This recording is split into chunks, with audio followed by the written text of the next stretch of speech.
ಬ್ರಹ್ಮಾನಂದ ಓಂಕಾರ ಆತ್ಮಾನಂದ ಸಾಕಾರ.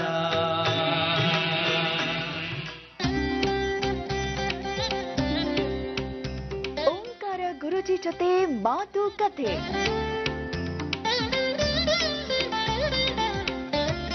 ಈ ಬಾರಿ ನಾವು ಬರ್ತಾ ಇದ್ದೇವೆ ಚಿತ್ರದುರ್ಗ ಜಿಲ್ಲೆಯ ಚಳ್ಳಕೆರೆಗೆ.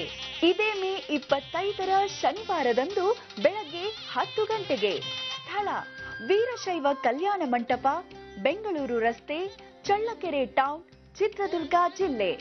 ಪಾಸ್ ದೊರೆಯುವ ಸ್ಥಳ Arun sign creations, HDFC bank ಹತ್ತಿರ, CTA ರಸ್ತೆ, Challakere. Standard computers, post office ರಸ್ತೆ, ಚಳ್ಳಕೆರೆ. ಸಂಪರ್ಕಿಸಬೇಕಾದ ದೂರವಾಣಿ ಸಂಖ್ಯೆ 8050 666 070 900 8540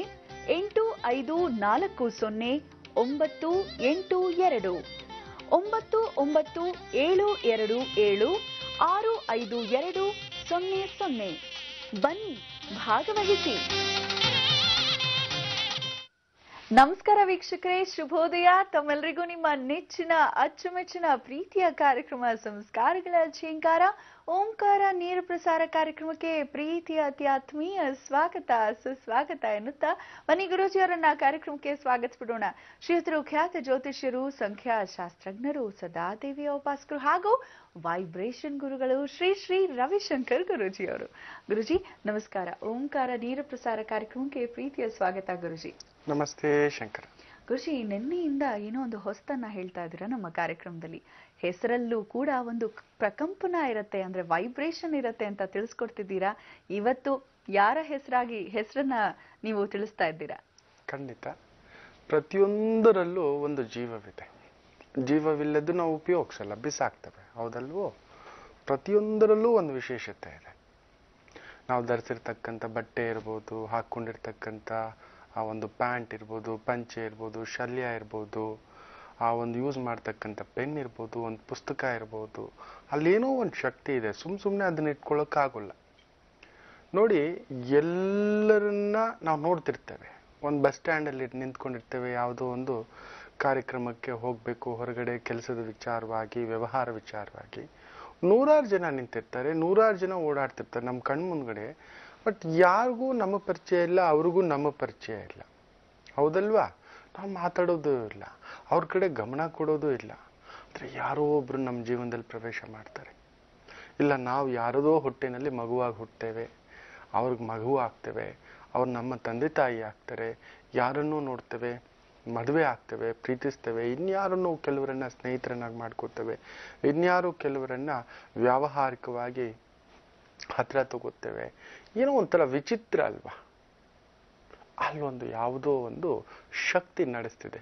ಎಲ್ಲರೂ ನಮ್ಗೆ ಹತ್ರ ಆಗ್ಲಿಕ್ಕೆ ಆಗೋದಿಲ್ಲ. ನೋಡಿ, ಎಲ್ಲರೂ ಬಂದು ಬಾಳೆಹಣ್ಣು ತಿನ್ನೋಲ್ಲ, ಆಪಲ್ ತಿನ್ನೋಲ್ಲ. ನಾನು ಇವತ್ತಿಗೂ ಆಪಲ್ ತಿನ್ನೋಲ್ಲ. ಕೆಲವರು ಹಾಲು ಕುಡಿಯೋಲ್ಲ, ಕೆಲವರು ತುಪ್ಪ ತಿನ್ನೋಲ್ಲ, ಕೆಲವರು ಅನ್ನ ತಿನ್ನೋಲ್ಲ, ಕೆಲವರು ರೊಟ್ಟಿ ತಿನ್ನೋಲ್ಲ. ಕೆಲವ್ರಿಗೆ ಯಾಕೋ ಸದ್ದು ಕಂಡ್ರೆ ಆಗೋಲ್ಲ, ಕೆಲವ್ರಿಗೆ ಸಂಗೀತ ಕಂಡ್ರೆ ಆಗೋಲ್ಲ, ಕೆಲವ್ರಿಗೆ ಸಂಗೀತವೇ ಜೀವನ. ಕೆಲವ್ರಿಗೆ ಈ ಒಂದು TV ನೋಡೋದು ಇಷ್ಟ ಆಗೋಲ್ಲ, ಕೆಲವ್ರಿಗೆ ಪೇಪರ್ ಓದೋದು ಇಷ್ಟ ಆಗೋಲ್ಲ. ಏನಿದು ವಿಚಿತ್ರ ಅಂದ್ರೆ, ಪ್ರತಿಯೊಂದರಲ್ಲೂ ಒಂದು ವಿಶೇಷತೆ ಇದೆ, ಒಂದು ವೈಬ್ರೇಷನ್ ಇದೆ. ಅದುವೇ ನಮ್ಮ ಹತ್ರ ಕರ್ಕೊಂಡು ಹೋಗ್ತಕ್ಕಂಥದ್ದು. ಅದಕ್ಕೆ ಹೇಳ್ತಿರ್ತಾರೆ, ಕಳ್ಳರೆಲ್ಲ ಒಂದು ಕಡೆ, ಕುಡುಕರೆಲ್ಲ ಒಂದು ಕಡೆ, ನೋವಿರುವವರೆಲ್ಲ ಒಂದು ಕಡೆ, ಸಾವಿನ ಮನೆಯಲ್ಲಿರುವವರೆಲ್ಲ ನೋವು ತಿಂತಿರ್ತಾರೆ, ಮದುವೆ ಮನೆಯಲ್ಲಿ ಇರ್ತಕ್ಕಂಥವರೆಲ್ಲರೂ ಖುಷಿಯಾಗಿ ಸಂಭ್ರಮದಿಂದ ಆ ನವಜೋಡಿಗಳು ಮದುವೆ ಆಗ್ತಿರ್ತಕ್ಕಂಥದ್ದನ್ನು ನೋಡಿ ತುಂಬಾ ಆನಂದವಾಗಿ ಆಶೀರ್ವಾದ ಮಾಡ್ತಿರ್ತೇವೆ, ಹೌದಲ್ವೋ? ಅಂಥದ್ದೇ ಒಂದು ಭಾವ ಈ ಹೆಸರುಗಳಲ್ಲಿಯೂ ಕೂಡ. ಪ್ರತಿಯೊಂದು ವ್ಯಕ್ತಿಗೂ ತನ್ನದೇ ಆದಂಥ ವೈಶಿಷ್ಟ್ಯತೆ ಇದೆ, ತನ್ನದೇ ಆದಂಥ ವೈವಿಧ್ಯತೆಯೂ ಇದೆ. ಈಸ್ ಪರ್ಸಾನಿಫೈಡ್. ಅವನದೇ ವಿಶೇಷತೆ. ನಾವು ಅನ್ಕೋತೇವೆ, ಒಂದೇ ತಾಯಿಯ ಮಕ್ಕಳಾದರೂ, ಒಂದೇ ಬಳ್ಳಿಯ ಹೂಗಳಾದರೂ, ಒಂದೇ ಮರದ ಹಣ್ಣುಗಳಾದರೂ, ಒಂದರಲ್ಲಿ ಸಿಹಿ, ಒಂದರಲ್ಲಿ ಹುಳಿ, ಒಂದರಲ್ಲಿ ಸಪ್ಪೆ, ಒಂದರಲ್ಲಿ ಒಂಥರ ಏನೂ ಇಲ್ಲದಂಥ ಮಧುರ ಭಾವ ಇಲ್ಲತಕ್ಕಂಥ ಒಂದು ಭಾವ. ನಮ್ಮನ್ನೇ ನೋಡಿ, ಪ್ರತಿನಿತ್ಯ ಕನ್ನಡಿ ಹತ್ರ ಹೋಗಿ ನೋಡಿ, ಒಂದು ವಿಶೇಷವಾದ ಅತಿಥಿನ ನೋಡ್ತಿರ್ತೀರ, ಅದು ನೀವೇ. ಒಂದ್ಸಲ ಏನೋ ಮುಖ ಸಪ್ಪೆ, ಒಂದ್ಸಲ ಏನೋ ಖುಷಿ, ಒಂದ್ಸಲ ಏನೋ ಒಂದು ಆನಂದ, ಒಂದ್ಸಲ ಏನೋ ಒಂದು ಉಗ್ರವಾದಂಥ ಒಂದು ಬಿಸಿ ಅನ್ನತಕ್ಕಂಥದ್ದು, ಒಂದ್ಸಲ ಏನೂ ಬೇಡ ಅನ್ನಿಸ್ತಕ್ಕಂಥ ಪ್ರತಿನಿತ್ಯ ಒಂದು ವಿಶೇಷವಾದ ವ್ಯಕ್ತಿ ನಿಮ್ಮನ್ನು ನೀವೇ ನೋಡ್ತಿರ್ತೀರ. ಆದರೆ ನೀವು ಕೇರ್ಲೆಸ್. ಅಂದರೆ ಪ್ರತಿನಿತ್ಯವೂ ಒಬ್ಬ ವ್ಯಕ್ತಿ ನಮ್ಮಲ್ಲಿ ಉದ್ಭವಿಸ್ತಿದ್ದಾನೆ. ಸೊ ಆ ಒಂದು ಉದ್ಭವದ ವ್ಯಕ್ತಿಯ ಬಗ್ಗೆನೇ ನಾನು ನಿಮಗೆ ತಿಳಿಸ್ಕೊಡ್ತಿರೋದು. ಅಂದರೆ ಪ್ರತಿಯೊಂದು ಹೆಸರಲ್ಲೂ ಪ್ರತಿಯೊಂದು ಜೀವಿಯಲ್ಲೂ ಏನು ಆ ಒಂದು ವೈಬ್ರೇಷನ್ ಅಂತಕ್ಕಂಥದ್ದು. ಇವತ್ತು ನಾನು ಹೇಳ್ತಕ್ಕಂಥ ವ್ಯಕ್ತಿಯ ಹೆಸರು ವೆಂಕಟೇಶ್. ನಿನ್ನೆ ನಾನು ನಿಮಗೆ ಲಕ್ಷ್ಮಿ ಅನ್ನೋರ ಬಗ್ಗೆ ಹೇಳಿದ್ದೆ. ಯಾವ ರೀತಿ ಅವರ ಹಾವ ಭಾವ, ತುಂಟತನ, ಕೋಪ, ಮುನಿಸು, ಯಾವ ಗತ್ತು, ಕುಟುಂಬ ನೋಡೋ ಒಂದು ತಾಕತ್ತು, ಇವುಗಳ ಬಗ್ಗೆ ಹೇಳ್ತಿದ್ದೆ. ಇವತ್ತು ವೆಂಕಟೇಶ್ ಅನ್ನೋರ ಬಗ್ಗೆ ಹೇಳ್ತೇನೆ. ಜನ್ಮತಾ ಇವರು ವೆಂಕಟೇಶಪ್ಪ ಅವರೇ. ಇವರು ವೆಂಕಟೇಶನೇ, 7 ಕುಂಡಲವಾಡ ವೆಂಕಟೇಶ ಅನ್ನೋ ಹಾಗೆ, 7 ಬೆಟ್ಟಗಳ ಒಡೆಯ ವೆಂಕಟೇಶ ಅನ್ನೋ ಹಾಗೆ ಇವರ ಒಂದು ಮಾತು, ಚಿಂತನೆ, ಯೋಚನೆ ಯಾವಾಗಲೂ ವ್ಯಾವಹಾರಿಕವಾಗಿಯೇ ಇರುತ್ತೆ. ನೋಡಿ, ಆ ಪುಟ್ಟ ಹುಡುಗರಾಗಿದ್ದಾಗಲೇ ಇವರಲ್ಲಿ ಆ ಒಂದು ಭಾವ ಬಂದ್ಬಿಡುತ್ತೆ. ಎತ್ತಿಡತಕ್ಕಂಥ ಗುಣ ತುಂಬಾ ಅಪರೂಪ, ಕೆಲವರಿಗೆ ಬರೋಲ್ಲ. ದುಡ್ಡನ್ನ ಸಂಪಾದನೆ ಮಾಡುವುದು ಒಂದು ಕಲೆ, ಉಳಿಸುವುದು ಇನ್ನೂ ದೊಡ್ಡ ಕಲೆ. ದೇವರು ಇವರಲ್ಲಿ ಅಂತ ಒಂದು ವಿಶೇಷತೆ ಕೊಟ್ಟಿರ್ತಾನೆ, ಎರಡೂ ಕೊಟ್ಟಿರ್ತಾನೆ.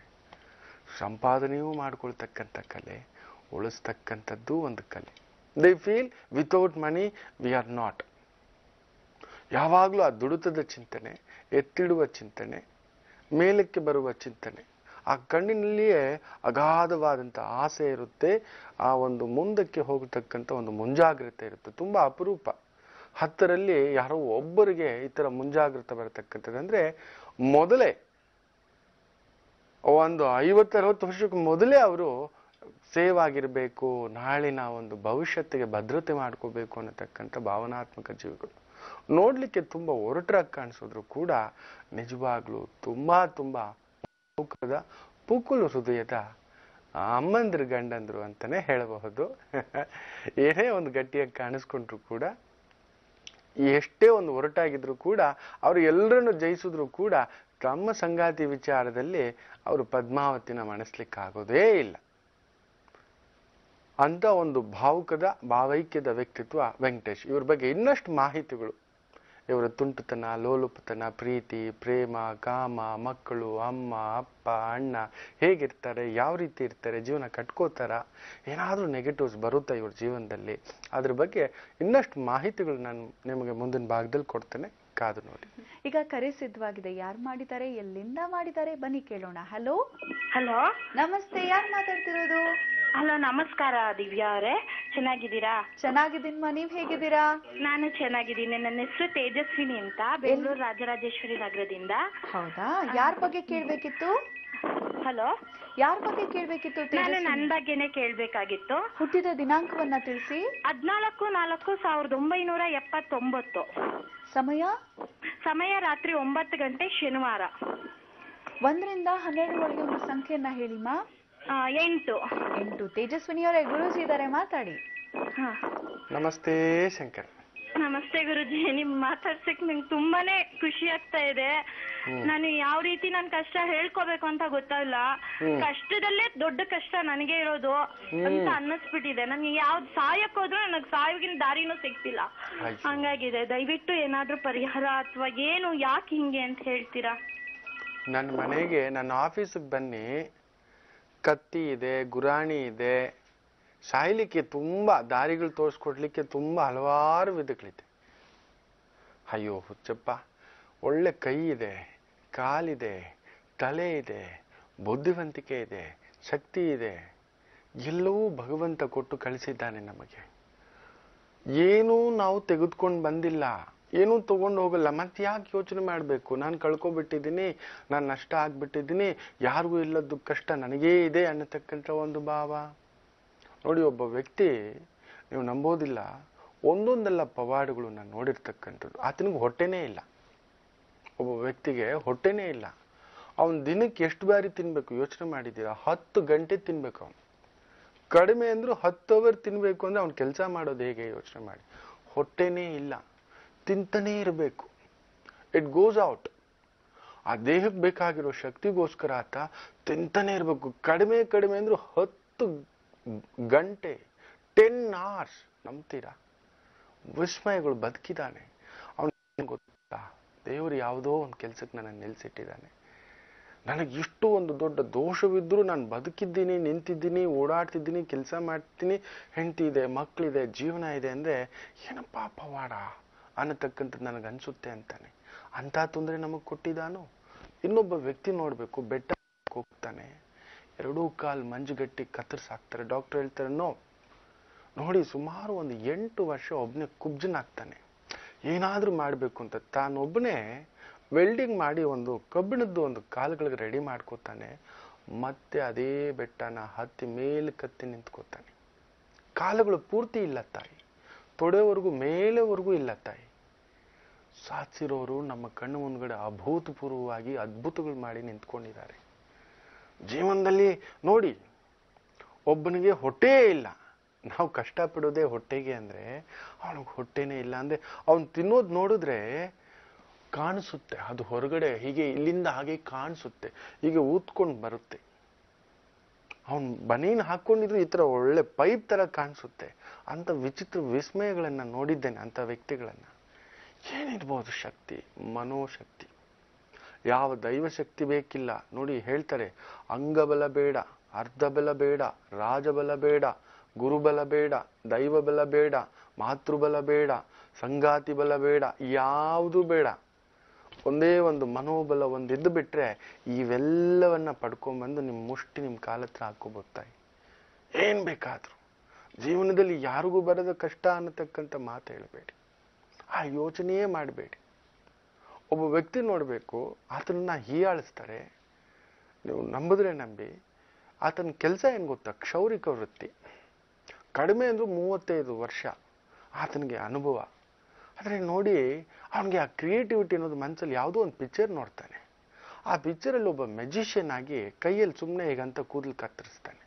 ನಾನು ಯಾಕೆ ಇದನ್ನು ಮಾಡಬಾರ್ದು ಅಂತೇಳಿ ಸುಮಾರು 3.5 ವರ್ಷ ಪ್ರಯತ್ನ ಮಾಡಿ ತನ್ನ ದುಡ್ಡನ್ನೆಲ್ಲ ಆ ಒಂದು ಏನು ಸೇವಿಂಗ್ಸ್ ಮಾಡಿಟ್ಟಿದ್ನೋ ಮಕ್ಕಳಿಗೋಸ್ಕರ, ಮನೆಗೋಸ್ಕರ ಅಂತ ಹಾಕಿ ಒಂದು ವಿಚಿತ್ರವಾದಂಥ ಬ್ಲೇಡ್ಗಳನ್ನು ತಯಾರಿಸ್ಕೊತಾನೆ ಬೆರಳುಗಳಿಗೆ. ಹಾಕ್ಕೊಂಡು ಅಭ್ಯಾಸ ಮಾಡಿ ಮಾಡಿ ನೀವು ನಂಬಲ್ಲ, ಒಂದೇ ಸಲ 5 ಜನ ಕೂತ್ಕೊಂಡು ಯಾವ ರೀತಿ ಈ ಥರ ಅಂತ ಅವ್ನು ಕಟಿಂಗ್ ಮಾಡ್ತಾನೆ ಅಂದರೆ ಬರೀ ಬೆರಳುಗಳಲ್ಲೇ ನೀವು ನಂಬಲ್ಲ. ಇನ್ 15 ಮಿನಿಟ್ಸ್ 10 ಜನಕ್ಕೆ ಮಾಡ್ತಾನೆ ಆತ. ಒಬ್ಬ ಸಾಮಾನ್ಯ ಕ್ಷೌರಿಕ ಬಂದು ಒಬ್ಬ ವ್ಯಕ್ತಿ ಕಟಿಂಗ್ ಮಾಡಬೇಕು ಅಂದರೆ 1 ಅವರ್ ಬೇಕು, 1/4 ಗಂಟೆ ಬೇಕು, 1/2 ಗಂಟೆ ಆದರೂ ಬೇಕು. ಡಿಸೈನ್ ಆಗಿ ಮಾಡಬೇಕು ಅಂದ್ರೆ 1-1.5 ಅವರ್ ಬೇಕು. ಈತ ಮಾಡ್ತಾನೆ. 15 ನಿಮಿಷದಲ್ಲಿ 10 ಜನ ಹೆಣ್ಮಕ್ಳನ್ನ ಕುಂದಿಸಿ ಪಟ ಪಟ ಪಟ ಪಟ ಪಟ ಪಟ ಪಟ ಅಂತ. ಏನದು ಅಂದ್ರೆ ಎಲ್ಲೋ ನನ್ನಲ್ಲಿ ನಾನು ಬದುಕ್ತೀನಿ, ನಾನು ಸಾಧಿಸ್ತೀನಿ ಅಂತಕ್ಕಂಥ ಏನೋ ಒಂದು ಮಾಡಬೇಕು, ನನ್ನ ಕ್ಷೌರಿಕ ವೃತ್ತಿಯಲ್ಲೇ ನಾನೊಂದು ಅದ್ಭುತ ಸಾಧನೆ ಮಾಡಬೇಕು ಅಂತ. ಏನ್ ಬೇಕಾದ್ರೂ ನಮ್ಮ ನಡುವೆ ಆ ಥರ ಸಾವಿರಾರು ಲಕ್ಷಾಂತರ ಜನ ಇದ್ದಾರೆ ತಾಯಿ, ಲಕ್ಷಾಂತರ ಜನ ಇದ್ದಾರೆ. ಆ ಬೆಳಕನ್ನ ನೋಡಿ, ಪ್ರತಿನಿತ್ಯ ಆ ಬೆಳಕನ್ನ ನೋಡಿ, ನಿಮ್ಮನ್ನ ಕನ್ನಡಿ ಮುಂದ್ಗಡೆ ನಿಂತ್ಕೊಂಡು ನೋಡಿ. ನಿಮಗೆ ಇನ್ಯಾರು ಬೇಕಿಲ್ಲ. ಶತ್ರುವು ನೀವೇ, ಮಿತ್ರರು ನೀವೇ. ನೆನಪಿಟ್ಟುಕೊಳ್ಳಿ. ಯಾರೋ ಬರ್ತಾರೆ, ಯಾರೋ ಎಲ್ಲಿಂದಲೋ ಬರ್ತಾರೆ, ನಮ್ಮನ್ನ ಕಾವಲು ಕಾಯ್ತಾರೆ, ನಿಂತ್ಕೋತಾರೆ, ಕೈ ಹಿಡ್ಕೋತಾರೆ ಅನ್ನೋದು ನಮ್ಮ ಕನಸು. ಅದು ನಮ್ಮ ಮುಟ್ಟಾಳತನ, ಮೂರ್ಖತನ. ನಾವು ಕಾವಲಾಗಬೇಕು ತಾಯಿ. ನಮ್ಮಲ್ಲೇ ಒಬ್ಬ ಸೇನಾಪತಿ ಇರ್ತಾನೆ, ಒಬ್ಬ ದೊಡ್ಡ ಪುಕ್ಕಲ್ನಾದಂಥ ಕುಬ್ಜನಾದಂಥ ವ್ಯಕ್ತಿಯೂ ಇದ್ದಾನೆ. ತುಳಿಬೇಕು ಆತನನ್ನ. ಏನಾಗ್ಬಿಡ್ತು ಅಬ್ಬಬ್ಬ ಅಂದ್ರೆ? ಯಾರಿಗಾದ್ರೂ ಮೋಸ ಮಾಡಿದ್ದೀರಾ, ದೋಚಿದ್ದೀರಾ, ಬಾಚ್ಕೊಂಡಿದ್ದೀರಾ, ಜೀವನ ಕೆಡ್ಸಿದ್ದೀರಾ, ಮನೆ ಕೆಡ್ಸಿದ್ದೀರಾ, ಇನ್ನೊಬ್ರು ಬದುಕು ಕೆಡ್ಸಿದ್ದೀರಾ, ಇನ್ನೊಬ್ರನ್ನ ಹಾಳು ಮಾಡಿದ್ದೀರಾ, ಇಲ್ಲ ಇದ್ದಿದ್ದೆಲ್ಲ ತೊಗೊಂಡೋಗಿ ಜೂಜು ಸಟ್ಟ ಬಾಜಿ ಅನ್ನತಕ್ಕಂಥದ್ದು ಮಾಡ್ಕೋಬಿಟ್ಟಿದ್ದೀರಾ? ನಥಿಂಗ್. ನಾವ್ಯಾರು ಆ ಥರದ ಒಂದು ಪ್ರಕೃತಿಯ ಒಂದು ಸಂಸ್ಕಾರವಿಲ್ಲದ, ಮಹುಡ್ಯವಿಲ್ಲದ ವ್ಯಕ್ತಿಗಳಲ್ಲ. ನೀವು ಅಲ್ಲವೇ ಅಲ್ಲ. ನಿಮ್ಮ ಜಾತಕದಲ್ಲಿ ಒಂದೇ ಉಚ್ಚಗ್ರಹಗಳು ಜಾಸ್ತಿ. ಉಚ್ಚತ್ತಲ್ಲಿ ಉಚ್ಚಗ್ರಹಂ ಇರಂದಾಲ್ ಪಿಚ್ಚೆ ಅಡುಪಾನ್ ಅಂತಕ್ಕಂಥ ಮಾತು ಹೇಳ್ತಿರ್ತಾರೆ ನಮ್ಮ ಕಡೆ. ಅಂದ್ರೆ ಉಚ್ಚ ಯಾರದೇ ಜಾತಕದಲ್ಲಿ ಉಚ್ಚಗ್ರಹವು ಉಚ್ಚ ಮನೆಯಲ್ಲಿದ್ದರೆ ಅವನು ಹುಚ್ಚನಾಗುತ್ತಾನೆ, ಅವನನ್ನು ತಲೆ ಕೆಡಿಸ್ತಾರೆ. ತುಂಬಾ ಒಳ್ಳೆ ವ್ಯಕ್ತಿ ಆದ್ರೆ ಟೋಪಿ ಹಾಕ್ತಾರೆ, ಓಡೋಗ್ತಾರೆ ಎಲ್ಲ. ಅಯ್ಯೋ, ಅಷ್ಟು ಒಳ್ಳೆತನ ಇರ್ಬೇಕೇನೋ ಅಂತೀವಿ. ಅಷ್ಟು ನಿಮ್ಮ ಜಾತಕದಲ್ಲಿ ಗುರು ಉಚ್ಚ, ಸೂರ್ಯ ಉಚ್ಚ, ಚಂದ್ರ ವಿಶೇಷವಾಗಿ ಉಚ್ಚಸ್ಥಾನದ ಒಂದು ಪ್ರಭಾವ, ಶುಕ್ರ ಉಚ್ಚಸ್ಥಾನದ ಮನೆ ಹತ್ರನೇ ಇದ್ದಾನೆ, ಕುಜ ಮಿತ್ರಕ್ಷೇತ್ರದಲ್ಲಿದ್ದಾನೆ. ಆ ಥರ ಆದಾಗ ಏನಾಗುತ್ತೆ, ತುಂಬಾ ಒಳ್ಳೆಯವರು ತಲೆ ಕೆಡಿಸ್ತಾರೆ ಅಂತ. ಒಂದು ಗುರು, ಬೇಡಪ್ಪ ನನ್ನ ಮಾತು ಕೇಳೋ, ಕುಂಬಳಕಾಯಿ ತಿಂದ್ರೆ ಥಂಡಿ ಆಗುತ್ತೋ, ಇವಾಗ ಥಂಡಿ ಸಮಯ ಅಂತ. ಹಲಸಿನಣ್ಣು ತಿಂತೀವಿ ಅಂತ ಹೇಳಿ, ಅದು ತುಂಬಾ ಉಷ್ಣ ಕಣೋ, ಅದು ತಿನ್ಬಿಟ್ರೆ ಅಷ್ಟೇ ಕಣೋ, ನರಗಳು ಎಳ್ದು ಬಿಡುತ್ತೆ, 12 ವರ್ಷದ ಕಾಯಿಲೆ ಎತ್ತಾಕ್ಬಿಡುತ್ತೆ, ತಿನ್ಬಾರ್ದು ಅದು. ಎಳು ಬಂದ್ಬಿಡುತ್ತೋ ಅಂತ ಒಬ್ರು. ಈರುಳ್ಳಿ ತಿನ್ನೋಣ, ಅಯ್ಯೋ ಅದು ತುಂಬಾ ಉಷ್ಣ ಕಣೋ, ಬಾಯೆಲ್ಲ ಉಣ್ಣಾಗ್ಬಿಡುತ್ತೆ, ಅದನ್ನ ತಿನ್ನಬಾರ್ದು, ತುಂಬಾ ಮದ ಏರುತ್ತೆ, ಕೋಪ ಬರುತ್ತೆ, ಅದನ್ನ ಪಕ್ಕಕ್ಕೆ ಇಡೋ. ಬೆಳ್ಳುಳ್ಳಿ, ರಾಮ ಮಾಂಸಕ್ಕಿಂತಲೂ ತುಂಬಾ ಎಕ್ಸ್ಟ್ರಾ ಕ್ಯಾಲರಿ ಇದೆಯೋ ಅದ್ರಲ್ಲಿ, ತಿಂದ್ಗಿನ್ಬಿಟ್ಟಿಯೋ, ಅದಕ್ಕೆ ನಮ್ಮವರೆಲ್ಲ ನಾವು ಬೆಳ್ಳುಳ್ಳಿ ತಿನ್ನೋಲ್ಲ ಅಂತ. ಹೀಗೆ ತುಂಬಾ ಒಳ್ಳೆಯವ್ರಾದ್ರೂ ಕಷ್ಟ ಅನ್ನತಕ್ಕಂಥ ಮಾತಿರುತ್ತೆ. ನಿಮ್ಗಾಗಿರೋದು ಅಷ್ಟೇ ತಾಯಿ, ಅಷ್ಟೇ. ಎಲ್ಲದಕ್ಕೂ ಒಂದು ಬದಲಾವಣೆ ಅನ್ನತಕ್ಕಂಥದ್ದು ಇದೆ. ಅದು ಮುಂದಿನ ವರ್ಷವೇ ನಿಮ್ಮ ಜೀವನದಲ್ಲಿ ನಡೀತಕ್ಕಂಥದ್ದಾಗುತ್ತೆ. ವಿಶಾಖ ಅಂದ್ರೇನೆ ಹಾಗೆ ತಾಯಿ, ಒಳ್ಳೆಯದಕ್ಕೆ ದಾರಿ ಇಲ್ಲ ಅಂತಕ್ಕಂಥ. ಒಂದೊಂಚೂರು ಒಂದು ಸಮಯ ನಾವು ಸ್ವಾರ್ಥಿ ಆಗ್ಬೇಕು. ಒಂಚೂರು ಸ್ವಾರ್ಥಿಯಾಗಿ ಗೆಲುವೆಲ್ಲ ನಿಮ್ಮದೇ. ಹೋಗಿ ಬನ್ನಿ. ಬನ್ನಿ, ಈಗ ಮತ್ತೊಂದು ಕರೆ ಸಿದ್ಧವಾಗಿದೆ. ಯಾರು ಮಾಡಿದ್ದಾರೆ ಕೇಳೋಣ. ಹಲೋ ಹಲೋ, ನಮಸ್ತೆ, ಯಾರು ಮಾತಾಡ್ತಿರೋದು? ಮೇಡಮ್ ನಮ್ಮ ಹೆಸರು ರೂಪಾ ಅಂತ. ರೂಪಾ ಅವರೇ, ಎಲ್ಲಿಂದ ಕರೆ ಮಾಡ್ತಿದ್ದೀರಮ್ಮ? ಬೆಂಗಳೂರಿಂದ ಮೇಡಮ್. ಯಾರ ಬಗ್ಗೆ ಕೇಳ್ಬೇಕಿತ್ತು? ನಮ್ಮ ಬಗ್ಗೆ ನಮ್ಗೆ ಕೇಳ್ಬೇಕಾಯ್ತು ಮೇಡಮ್. ಹುಟ್ಟಿದ ದಿನಾಂಕವನ್ನ ತಿಳಿಸಿ ಮೇಡಮ್. ಹುಟ್ಟಿದ ದಿನಾಂಕ, ಡೇಟ್ ಆಫ್ ಬರ್ತ್ ಹೇಳಿಮ್ಮ. 6/1/1979. ಸಮಯ ಸಮಯ ಗೊತ್ತಿಲ್ಲ ಮೇಡಮ್. ಹೌದಾ? 1ರಿಂದ 12 ಒಳಗೆ ಒಂದು ಸಂಖ್ಯೆಯನ್ನ ಹೇಳಿ ರೂಪಾ ಅವರೇ. 8 ಮೇಡಮ್. ಗುರೂಜಿ ಇದ್ದಾರೆ, ಮಾತಾಡಿಮ್ಮ. ನಮಸ್ತೆ ಶಂಕರ. ನಮಸ್ತೆ ಗುರುಜಿ. ನಮಸ್ತೆ ತಾಯಿ. ನಮಗೆ ಗುರು ಸಪ್ತಮದಲ್ಲಿ ಒಂಟಿ ಗುರು. 7ನೇ ಮನೆ ಅಂದ್ರೆ ಸಂಗಾತಿ, ದಾಂಪತ್ಯ, ಪಾಲುದಾರಿಕೆ, ಕೊಡೋದು ತಗೊಳ್ಳೋದು. ಆಮೇಲೆ ಮಲಗೋ ಮನೆ ಅಂದ್ರೆ 12ನೇ ಮನೆ, ಕುಜ ಅಂತ ಹೇಳ್ತೇವೆ. ಅಲ್ಲಿ ಕುಳಿತಿದ್ದಾನೆ.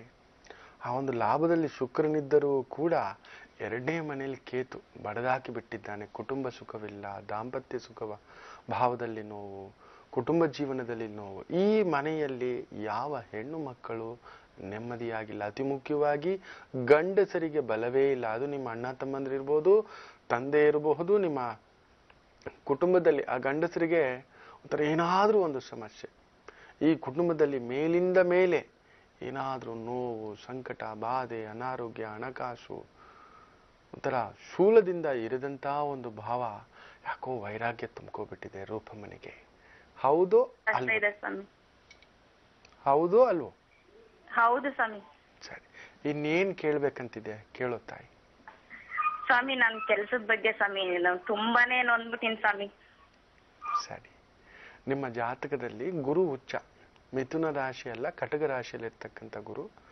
ಇನ್ನೊಂದು ಸ್ವಲ್ಪ ದಿನದಲ್ಲಿ ಆ ಒಂದು ಚಂದ್ರನಿಗೆ ವಿಶೇಷವಾಗಿ ಆ ಒಂದು ಗುರು ಮೂಮೆಂಟ್ ನಡೀತಿರ್ತಕ್ಕಂಥದ್ದು. ಈ 1 ವರ್ಷ ಏರುಪೇರಿರುತ್ತೆ ತಾಯಿ. ಆದ್ರೆ ಈ ಒಂದು ದೀಪಾವಳಿ ಕಳೆದ್ಮೇಲೆ ಒಂಚೂರು ಎತ್ಕೋತೀರಾ. ಶಿವರಾತ್ರಿ ಅಷ್ಟರಲ್ಲಿ ಶಿವ ಅನ್ನತಕ್ಕಂಥ ಎಲ್ಲಾ ಸಮಸ್ಯೆಗಳು ದೂರವಾಗಿ ಉಗಾದಿಯಿಂದ ಒಂದು ಹೊಸ ಸಂಕ್ರಮಣ ಆರಂಭ ಆಗ್ತಕ್ಕಂಥದ್ದಾಗುತ್ತೆ. ಶನಿ ವಕ್ರ, ನೀವು ಎಲ್ಲಿ ಕೆಲ್ಸಕ್ಕೆ ಹೋದ್ರೂ ನಿಮ್ ಜೊತೆಲಿರೋರೇ ಇಲ್ಲ, ನಿಮ್ ಕೆಳಗಡೆ ಇರೋರೇ ಕಾಲೆಳಿತಾರೆ. ಆ ಕೇತು ಭಾವಕ್ಕೆ ಆದಷ್ಟು ಒಂದು ಕೆಲಸ ಮಾಡಿ, ಪುಟ್ಟ ಒಂದು ಮುಷ್ಟಿಗಾತ್ರದ ವಿನಾಯಕ ಇದು ತಗೋಬಂದು 48 ದಿನ ನಿಯಮ ಇರಬೇಕು. ನೆಲದಲ್ಲಿ ಚಾಪೆ ಹಾಕಿ ಇಲ್ಲ ಒಂದು ಚಾದರ ಹಾಕಿ ಮಲ್ಕೋಬೇಕು. ಬ್ರಹ್ಮಚರ್ಯ ಬದ್ಧವಾಗಿರಬೇಕು. ಪುರುಡು, ಸೂತಕ, ನಾಮಕರಣ, ಯಾರ ಮನೆಗೆ ಹೋಗೋದು, ಫಂಕ್ಷನಲ್ಲಿ ತಿನ್ನೋದು ಇದೆಲ್ಲ ಬೇಡ. ಹಾಗೂ ಹೋಗ್ಲೇಬೇಕು, ಹೋಗಬಹುದು, ತಿನ್ನೋ ಹಾಗಿಲ್ಲ. ಹಾಗೂ ತಿನ್ನಲೇಬೇಕು. ಶುಭ ಕಾರ್ಯಗಳಿಗೆ ಮಾತ್ರ ಸಂಬಂಧಪಟ್ಟಂಥದ್ದು, ಪೂಜಾ ಕಾರ್ಯ, ದೇವತಾ ಕಾರ್ಯಗಳಿಗೆ ಸಂಬಂಧಪಟ್ಟಂಥದ್ದು ಮಾತ್ರ ತಿನ್ನಬೇಕೇ ವಿನಃ ಈ ಪುರುಡುಗಳಿಗೆ ಸಂಬಂಧಪಟ್ಟಂಥದಕ್ಕೆ ಹೋಗಬಾರದು. ಈ 48 ದಿನವೂ ಪ್ರತಿನಿತ್ಯ ಆ ಗಣಪತಿ ಮಂತ್ರವನ್ನ ಜಪ ಮಾಡಿಕೊಂಡು ಸ್ವಲ್ಪ ಅಭಿಷೇಕ ಮಾಡತಕ್ಕಂಥದ್ದು. ಧೂಪ ದೀಪ ನೈವೇದ್ಯ ಇಡಲೇಬೇಕು ಆ ಭಗವಂತನಿಗೆ. ಆತ ತಿಂಡಿ ಪೋತ. ತಿಂಡಿ ವಿನಾಯಕನ ದೇವಸ್ಥಾನಕ್ಕೆ ಹೋದ್ರೆ ಏನಾದ್ರೂ ತೆಗೆದುಕೊಂಡು ಹೋಗಿಲ್ಲ ಅಂದ್ರೆ ಪ್ರಯೋಜನವಿಲ್ಲ, ನೆನಪಿಟ್ಟುಕೊಳ್ಳಿ. ಇದು ನಿಯಮ. ಎಷ್ಟೋ ಜನಕ್ಕೆ ಗೊತ್ತಿಲ್ಲ. ಒಂದೊಂದು ದೇವಸ್ಥಾನಕ್ಕೆ ಹೋದ್ರೂ ಒಂದೊಂದು ತಗೊಂಡು ಹೋಗ್ಬೇಕು ಅನ್ನೋದಿದೆ. ಅದ್ರಲ್ಲೂ ವಿನಾಯಕನ ದೇವಸ್ಥಾನಕ್ಕೆ ಹೋದ್ರೆ ಕಂಪಲ್ಸರಿ ಏನಾದ್ರೂ ತಿಂಡಿ, 1-2 ಹಣ್ಣಾದ್ರೂ ತಗೊಂಡು ಹೋಗ್ಬೇಕು. ಆ ದರ್ಶನ ಮಾಡಿ ಅರ್ಚನೆ ಮಾಡಿಸಿ ಬಂದ್ರೇನೆ ಅದು ಫಲತೃಪ್ತಿ ಅನ್ನತಕ್ಕಂಥದ್ದು. ಇಲ್ಲ ಅಂದ್ರೆ ಏನೋ ಹೋದೋ ನಮಸ್ತೆ ಮಾಡಿದೋ ಪ್ರಯೋಜನ ಇಲ್ಲ. ಹಾಗೆ ಈ ಮನೆಯಲ್ಲಿ ಒಂದು ಪಂಚಲೋಹದ ಮುಷ್ಟಿಗಾತ್ರದ್ದೇ ಇರಬೇಕು ವಿನಾಯಕ. ಇಟ್ಟು ಆ ಪೂಜೆ ಮಾಡತಕ್ಕಂಥದ್ದಕ್ಕೆ ಏನಾದ್ರೂ ಒಂದು ಪುಟ್ಟದಾಗಿ ನೈವೇದ್ಯವೋ ಮೋದಕವೋ ಇಟ್ಟು ಪೂಜೆ ಮಾಡ್ಕೊಳ್ತಕ್ಕಂಥದ್ದು ಮಾಡಿ. ಇಲ್ಲ 2 ಹಣ್ಣಾದ್ರೂ ಇಟ್ಟು ಪೂಜೆ ಮಾಡ್ಕೊಳ್ತಕ್ಕಂಥದ್ದು. ಅನವರತ ಆ ಒಂದು ಗಣಪತಿ ಮಂತ್ರವನ್ನೇ ಮನಸ್ಸಿನಲ್ಲೇ ಆ ಒಂದು ಜಪ ಮಾಡ್ಕೊಳ್ತಕ್ಕಂಥದ್ದು 48 ದಿನಗಳಲ್ಲಿಯೇ ಒಂದು ಅದ್ಭುತ ನಡೆಯತಕ್ಕಂಥದ್ದು ನಡೆಯುವುದು. ಇಫ್ ಪಾಸಿಬಲ್ ಒಂದು ಒಳ್ಳೆ ಗರಿಕೆಯನ್ನ ತಗೊಬಂದು ಪ್ರತಿನಿತ್ಯ ಓಂ ಗಂ ಗಣಪತಿಯೇ ನಮಃ, ಓಂ ಗಂ ಗಣಪತಿಯೇ ನಮಃ ಅಂತ ಹೇಳಿ ಒಂದೊಂದೇ ಗರಿಕೆ ಮೊದಲೇ ಎಣಿಸಿಟ್ಕೊಳ್ಳಿ. ಬೆಳಿಗ್ಗೆ ಸ್ನಾನ ಆಗಿದ ತಕ್ಷಣವೇ, ಇಲ್ಲ ಸಂಜೆ ಆದರೂ ಸರಿ, ಇದನ್ನ ಮಾಡಿ. ನಿಯಮ ಬ್ರಹ್ಮಚರ್ಯಬದ್ಧವಾಗಿರಬೇಕು. ಮಧುಮಾಂಸಾಹಾರ ಸೇವಿಸಬಾರ್ದು, ಯಾರ ಮನೆಗೆ ಹೋಗಬಾರ್ದು, ಯಾರ ಮನೇಲಿ ತಿನ್ನಬಾರ್ದು. ಆತ ಅಪ್ಪಟ ಬ್ರಹ್ಮಚಾರಿ. ಆತ ವಿಘ್ನಕಾರಕನೂ ಹೌದು, ವಿಘ್ನ ನಿವಾರಕನೂ ಹೌದು. ತುಂಬಾ ನಿಯಮ, ಎಷ್ಟೋ ಜನ ಗೊತ್ತಿಲ್ಲ. ವಿನಾಯಕ ಅಂದ್ರೆ ಏನೋ ಸಿಂಪಲ್, ಎಲ್ಲಾ ಕಡೆ ಗಿಫ್ಟ್ ಅದು ಇದು ಅಂತ ಅಂತಕ್ಕಂಥದ್ದು ಅನ್ಕೋತಾರೆ. ನೆಮ್ಮದಿ ಕೊಡೋದಿಲ್ಲ, ಒಡೆದಾಕ್ಬಿಡ್ತಾನೆ. ಮೋಕ್ಷ ಪ್ರಧಾನಕಾರಕ, ಎಲ್ಲ ಬೇಡ ಅಂತ ವೈರಾಗ್ಯ ತಂದಿಟ್ಟು ಬಿಡ್ತಾನೆ. ಅದಕ್ಕೋಸ್ಕರ ಹೇಳ್ತಿದ್ದೇನೆ, ನಿಯಮದಿಂದ ಮಾಡ್ಕೊಳ್ಳಿ, ಖಂಡಿತ ಗೆಲುವು ನಿಮ್ಮದಾಗ್ತಕ್ಕಂಥದ್ದು. ಹೋಗಿ ಬನ್ನಿ. ಗುರುಜಿ, ವೆಂಕಟೇಶ್ ಅನ್ನುವ ಒಂದು ಹೆಸರಿನ ಪ್ರಭಾವದ ಕುರಿತು ತಿಳಿಸ್ಕೊಡ್ತಿದ್ರಿ. ನನಗೊಂದು ಚಿಕ್ಕ ಡೌಟ್ ಗುರುಜಿ, ಏನಂದ್ರೆ ಕೆಲವೊಬ್ಬರಿಗೆ ಹುಟ್ಟೆಸರು ಬೇರೆ ಇರುತ್ತೆ, ಕರೆಯೋ ಹೆಸರು ಬೇರೆ ಇರುತ್ತೆ. ಮನೆಯಲ್ಲಿ ಒಂದು ಹೆಸರು, ಸ್ಕೂಲಿಗೆ ಒಂದು ಹೆಸರು ಕೊಡ್ತಾರೆ. ಅಂತಹ ಸಮಯದಲ್ಲಿ ಯಾವ ಹೆಸರನ್ನ ನಾವು ಪರಿಗಣಿಸ್ಬೇಕು?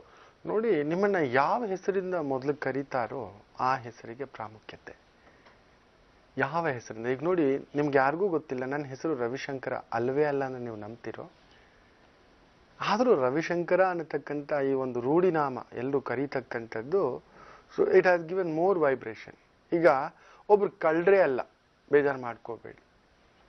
ಅವರನ್ನ ಒಬ್ರು ತಪ್ಪೇ ಮಾಡಿಲ್ಲ, ಪಾಪ ಆತ ನಿಂತ್ರು ಎದ್ರು, ನೀನು ಹೀಗೆ ದಟ್ ಯು ಆರ್ ಪೋಕಿಂಗ್. ಅವನನ್ನ ಪ್ರಚೋದಿಸ್ತಿದ್ದೀರಾ, ಅವನನ್ನ ಚುಚ್ತಿದ್ದೀರಾ, ಅವ್ನು ಖಂಡಿತವಾಗಿ ಅದೇ ಮಾಡೋದು. ಹೆಂಗೂ ಹೇಳ್ತಿದ್ರಿ ತಾನೆ, ನಾನು ಮಾಡೋದೇ ಅದು. ಅಯ್ಯೋ ನೋಡ್ಕೊಳ್ಳೋ ಅವ್ನು ಒಳಗಡೆ ಹೋದಂದ್ರೆ ಏನೋ ಬೀಳಿಸ್ತಾನೆ. ಅವ್ರು ಹೋಗಿ ಅಲ್ಲೇ ಅದೇ ಮಾಡಿರ್ತಾರೆ. ಆ ಒಂದು ವೈಬ್ರೇಷನ್ ಅನ್ನ ನೀವೇ ಕ್ರಿಯೇಟ್ ಮಾಡ್ತಿದ್ದೀರಾ ಅಂತಕ್ಕಂದ್ರೆ, ಪ್ರತಿಯೊಂದು ಹೆಸರಿನಲ್ಲೂ ಆ ಒಂದು ವೈಬ್ರೇಷನ್ ಇದೆ. ಹಾಗಂತ ಬೆಂಕಿನ ನಾನು ಐಸು ಅಂತ ಕರಿತೀನಿ ಅಂತ ಕೈ ಇಟ್ಟ ಅಂದ್ರೆ ಸುಡೋದಂತೂ ಪಕ್ಕ. ಆದ್ರೂ ಗುಣ ಅದು ಬಿಡೋದಿಲ್ಲ. ಹೆಸರು ಏನೇ ಬದಲಾವಣೆ ಮಾಡಿದ್ರು ನಿಮ್ಮೊಳಗೊಬ್ಬ ದೈತ್ಯನೂ ಇದ್ದಾನೆ, ರಾಮನೂ ಇದ್ದಾನೆ, ನೆನಪಿಟ್ಟುಕೊಳ್ಳಿ. ಅದನ್ನ ಹೇಗೆ ಪ್ರಚೋದನೆ ಮಾಡ್ಕೋತಿರೋ ಆ ಪಾಸಿಟಿವ್ಸ್ ಕಡೆ, ಆ ಸ್ಟ್ರೆಂತ್ ಕಡೆನೆ ನಾವು ಹೋಗ್ಬೇಕು. ಬೆಳವಣಿಗೆ ವೀಕ್ನೆಸ್ನ ಕರೆಕ್ಟ್ ಮಾಡ್ಕೋಬೇಕೇ ವಿನಃ ವೀಕ್ನೆಸ್ ಕಡೆ ಯೋಚನೆ ಮಾಡಬಾರ್ದು ಯಾವಾಗ್ಲೂ ಅಷ್ಟೇ. ಅದನ್ನ ಯೋಚನೆ ಮಾಡಿದಷ್ಟು ನಮ್ಮನ್ನ ಕೀಳರ ಮೇಲೆ ತಳ್ಳುತ್ತೋ, ಅಯ್ಯೋ ಆಗಲ್ವೇನೋ, ನಮ್ಮ ಲೈಫ್ ಇಷ್ಟೇನೋ, ನಾಳೆಗೆ ಇರೋಲ್ವೇನೋ, ನಾಳೆಗೆ ನಮ್ಮ ಹತ್ರ ಎಂಥದ್ದು ಇರಲ್ವೇನೋ, ಬಿದ್ದೋಗ್ತೀನಿ ಅನ್ನಿಸ್ತಕ್ಕಂಥದ್ದು ಅನ್ಸುತ್ತೆ. ಸೊ ಆ ಹೆಸರು ಯಾರು ಏನ್ ಕರೀತಾರೋ ಆ ರೂಢಿನಾಮದಿಂದ ಅದರ ಒಂದು ಪ್ರಜ್ವಲಿತ ಜಾಸ್ತಿ. ರಾಮ ಅನ್ನತಕ್ಕಂಥದ್ದು ಕರಿತಿದ್ದಾಗ ಆತ ಏನೇ ಒಂದು ತಪ್ಪು ಮಾಡಿದ್ರು, ಅಯ್ಯೋ ರಾಮನ ಬಗ್ಗೆ ಈ ಥರ ಎಲ್ಲರೂ ಹೇಳ್ಕೋತಾರಪ್ಪ, ನಾನು ರಾಮನಾಗಿರ್ಲಿಕ್ಕೆ ಅವನು ಒಂಚೂರಾದ್ರೂ ಪ್ರಯತ್ನ ಮಾಡ್ತಕ್ಕಂಥದ್ದು ಖಂಡಿತ ಇಲ್ಲ. ಯಾರೋ ಹೇಳ್ತಾರೆ, ಏನೋ ರಾಮ ಅಂತ ಹೆಸರಿಟ್ಕೊಂಡು ಕೃಷ್ಣನ್ ತರ ಬರೀ ಕಣ್ಣುಗಳು ಬಿಡ್ತಿದ್ಯಾ ಅಂದ್ರೆ ಇವನು ಕಂಪನ ಶುರು ಆಗುತ್ತೆ. ಹೌದಲ್ವಾ? ಈ ತರ ಹೇಳ್ತಿದ್ದಾರೆ. ರಾಮ ಅಂದ್ರೆ ಪರಸ್ತ್ರೀ ಲೋಲನಲ್ಲ, ಕೃಷ್ಣನಲ್ಲ, ಯಾವುದೇ ಕನ್ಯೆಯರ ಬಗ್ಗೆ ಆಗ್ಲಿ ರಾಧೆಯ ಬಗ್ಗೆ ಆಗ್ಲಿ ನೋಡುವುದಿಲ್ಲ, ಸೀತೆ ಒಬ್ಬಳೆ. ಆ ಒಂದು ನಿಲುವಿಗೆ ಅಂಟ್ಕೊಳ್ಳಿಕ್ಕೆ ಪ್ರಯತ್ನ ಆದ್ರೂ ಮಾಡ್ತಾನೆ, ಆ ವೀಕ್ನೆಸ್ನ ಕರೆಕ್ಟ್ ಮಾಡ್ಕೊಳ್ಳಿಕ್ಕೆ ನೋಡ್ತಾನೆ ಅನ್ನತಕ್ಕಂಥದ್ದು. ಸೊ ಆ ಹೆಸರಿನಲ್ಲೂ ಒಂದು ಶಕ್ತಿ ಇದೆ. ನಾ ಹೇಳ್ತಿದ್ದೆ, ಈ ವೆಂಕಟೇಶ್ ಅನ್ನತಕ್ಕಂಥದ್ದು ನಿಮಗೆ ದೇವರು ಕೊಟ್ಟಿರ್ತಕ್ಕಂಥ ಒಂದು ಬಹುದೊಡ್ಡ ಶಾಪವಿದೆ. ಅದು ಕುಟುಂಬ ಸುಖವಿಲ್ಲ. ಅತಿ ಮುಖ್ಯವಾಗಿ ಯಾರಿಂದ ಗೊತ್ತಾ? ಹೆತ್ತ ತಂದೆ ತಾಯಿಯರ ಸೌಕರ್ಯ ಬರೋಲ್ಲ ನಿಮಗೆ, ಇಲ್ಲ ಅವ್ರ ಜೊತೆಲಿ ಇರೋಕ್ ಬಿಡೋಲ್ಲ, ನಿಮ್ಮನ್ನ ಕರ್ಕೊಂಡೋಗಿ ಎಲ್ಲೋ ದೂರ ಇಡುತ್ತೆ. ಮದುವೆ ಆದ್ಮೇಲೆ ಆದ್ರೂ ನಿಮ್ಮ ಮೇಲೆ ಅಪವಾದ ಬರುತ್ತೆ, ಅಮ್ಮ ಅವ್ರ ಗಂಡ ಅನ್ನತಕ್ಕಂಥದ್ದು, ಇದಂತೂ ನಿಶ್ಚಿತ. ಆದ್ರೆ ಮದುವೆ ಆಗೋವರೆಗೂ ಲಾಟ್ರಿ ಹೊಡೆಯೋ ನೀವು ಮದುವೆ ನಂತರ ಜಾಕ್ಪಾಟ್ ಹೊಡೆಯೋದಂತೂ ಪಕ್ಕ, ಶ್ರೀನಿವಾಸನಾಗಿ ಬಿಡ್ತೀರಾ.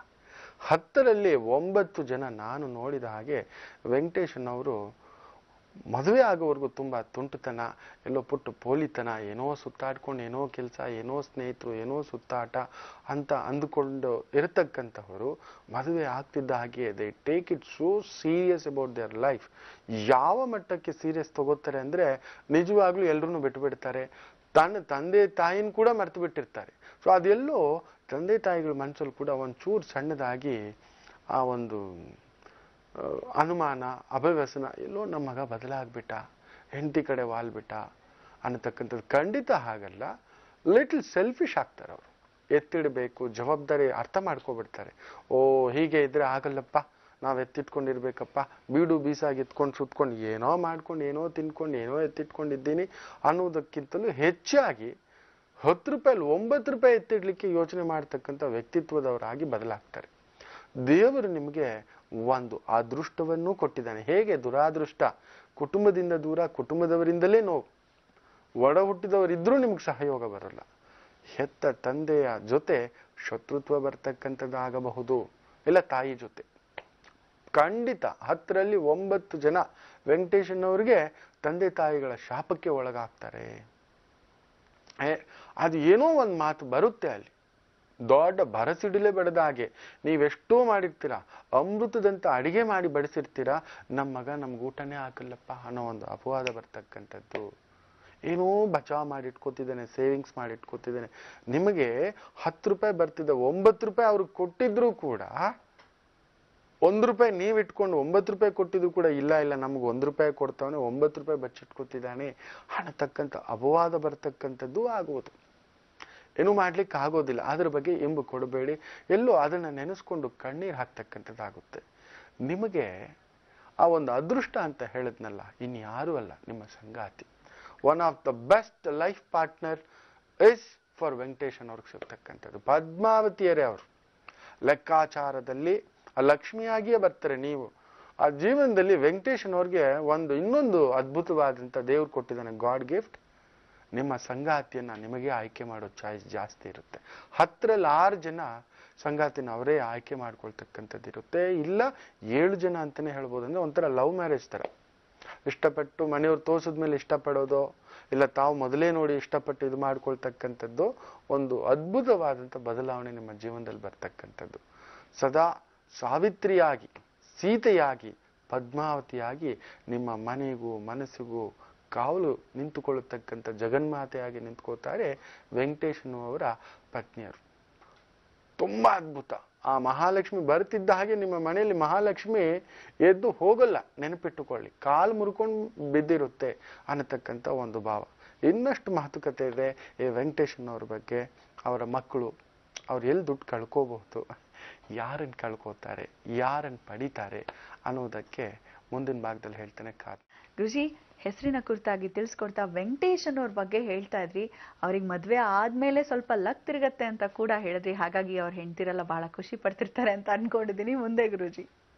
ಹೌದು, ಅದಕ್ಕೂ ಮೊದಲು ತುಂಬ ಧನ್ಯವಾದ ಹೇಳಬೇಕು. ಚಿತ್ರದುರ್ಗದ ಕಾರ್ಯಕ್ರಮಕ್ಕೆ ಬರ್ತಿದ್ದೇವೆ, ಚಳ್ಳಕೆರೆ ಗ್ರಾಮಕ್ಕೆ. ಇದೇ ಶನಿವಾರ ಬೆಳಿಗ್ಗೆ 10 ಗಂಟೆಗೆ ಮಾತುಕತೆ ಇದೆ. ನೀವು ನಂಬಲ್ಲ, ಆ ಊರಿನ ಹಿರಿಯರು, ಸುತ್ತಮುತ್ತಲಿನವರು ಮಾತಾಡಿ, ಇಲ್ಲ ನಮ್ಮೂರು ಗುರೂಜಿ ಬರಬೇಕು, ನಾವೇ ಎಲ್ಲ ನೋಡ್ಕೋತೇವೆ, ನಾವೇ ಖರ್ಚು ಮಾಡ್ಕೋತೇವೆ ಅಂತ ಹೇಳಿ ಸುಮಾರು 3 ತಿಂಗಳಿಂದ ನನ್ನನ್ನು, ನನ್ನ ಜಿ ಟೀಮನ್ನು ಒಪ್ಪಿಸಿ, ಹೇಳಿ, ಯೋಜನೆ ರೂಪಿಸಿ ಈ ಒಂದು ಕಾರ್ಯಕ್ರಮದ ರೂಪುರೇಷೆ ತಂದಿಟ್ಟಿದ್ದಾರೆ. ನಿಜವಾಗ್ಲೂ ಅವ್ರಿಗೆ ಧನ್ಯವಾದ ಹೇಳಬೇಕು. ಬರ್ತಿದ್ದೇವೆ. ಆ ಊರಿನ ಒಂದು ಪ್ರೀತಿ, ಪ್ರೇಮ, ಆದರಕ್ಕೆ ನಿಜವಾಗ್ಲೂ ನಾವು ಬಹುದೊಡ್ಡ ಚಿರಋಣಿಗಳು. ನಿಮ್ಮ ಮಾತು ಕೇಳಬೇಕು ಗುರೂಜಿ, ನಮಗೆ ಧೈರ್ಯ ತುಂಬಿಸ್ತೀರಾ ಗುರೂಜಿ, ನಮಗೆ ದಾರಿ ತೋರಿಸ್ತೀರಾ ಗುರೂಜಿ. ನೋಡಿ ಯಾವ ಮಟ್ಟಕ್ಕೆ ಅವರು ನನ್ನನ್ನು ತಗೊಂಡಿರ್ತಕ್ಕಂಥದ್ದು, ಎಷ್ಟು ಖುಷಿ ಆಗುತ್ತೆ. ಸೊ ಚಿತ್ರದುರ್ಗಕ್ಕೆ ಬರ್ತಿದ್ದೇವೆ, ನಿಮ್ಮೂರುಗಳಿಗೂ ಬರ್ತೇವೆ. ಬಟ್ ಮೇಕ್ ಶೋರ್ ದಯವಿಟ್ಟು ನಮ್ಗೆ ಮೊದಲೇ ತಿಳಿಸಿ, ಪ್ಲ್ಯಾನ್ ಮಾಡ್ಕೋಬೇಕಾಗುತ್ತೆ. ದಿಢೀರಂತ ಎಲ್ಲೋ ಬರೋದು, ಏನೋ ಮಾಡೋದು ಆಗೋದಿಲ್ಲ.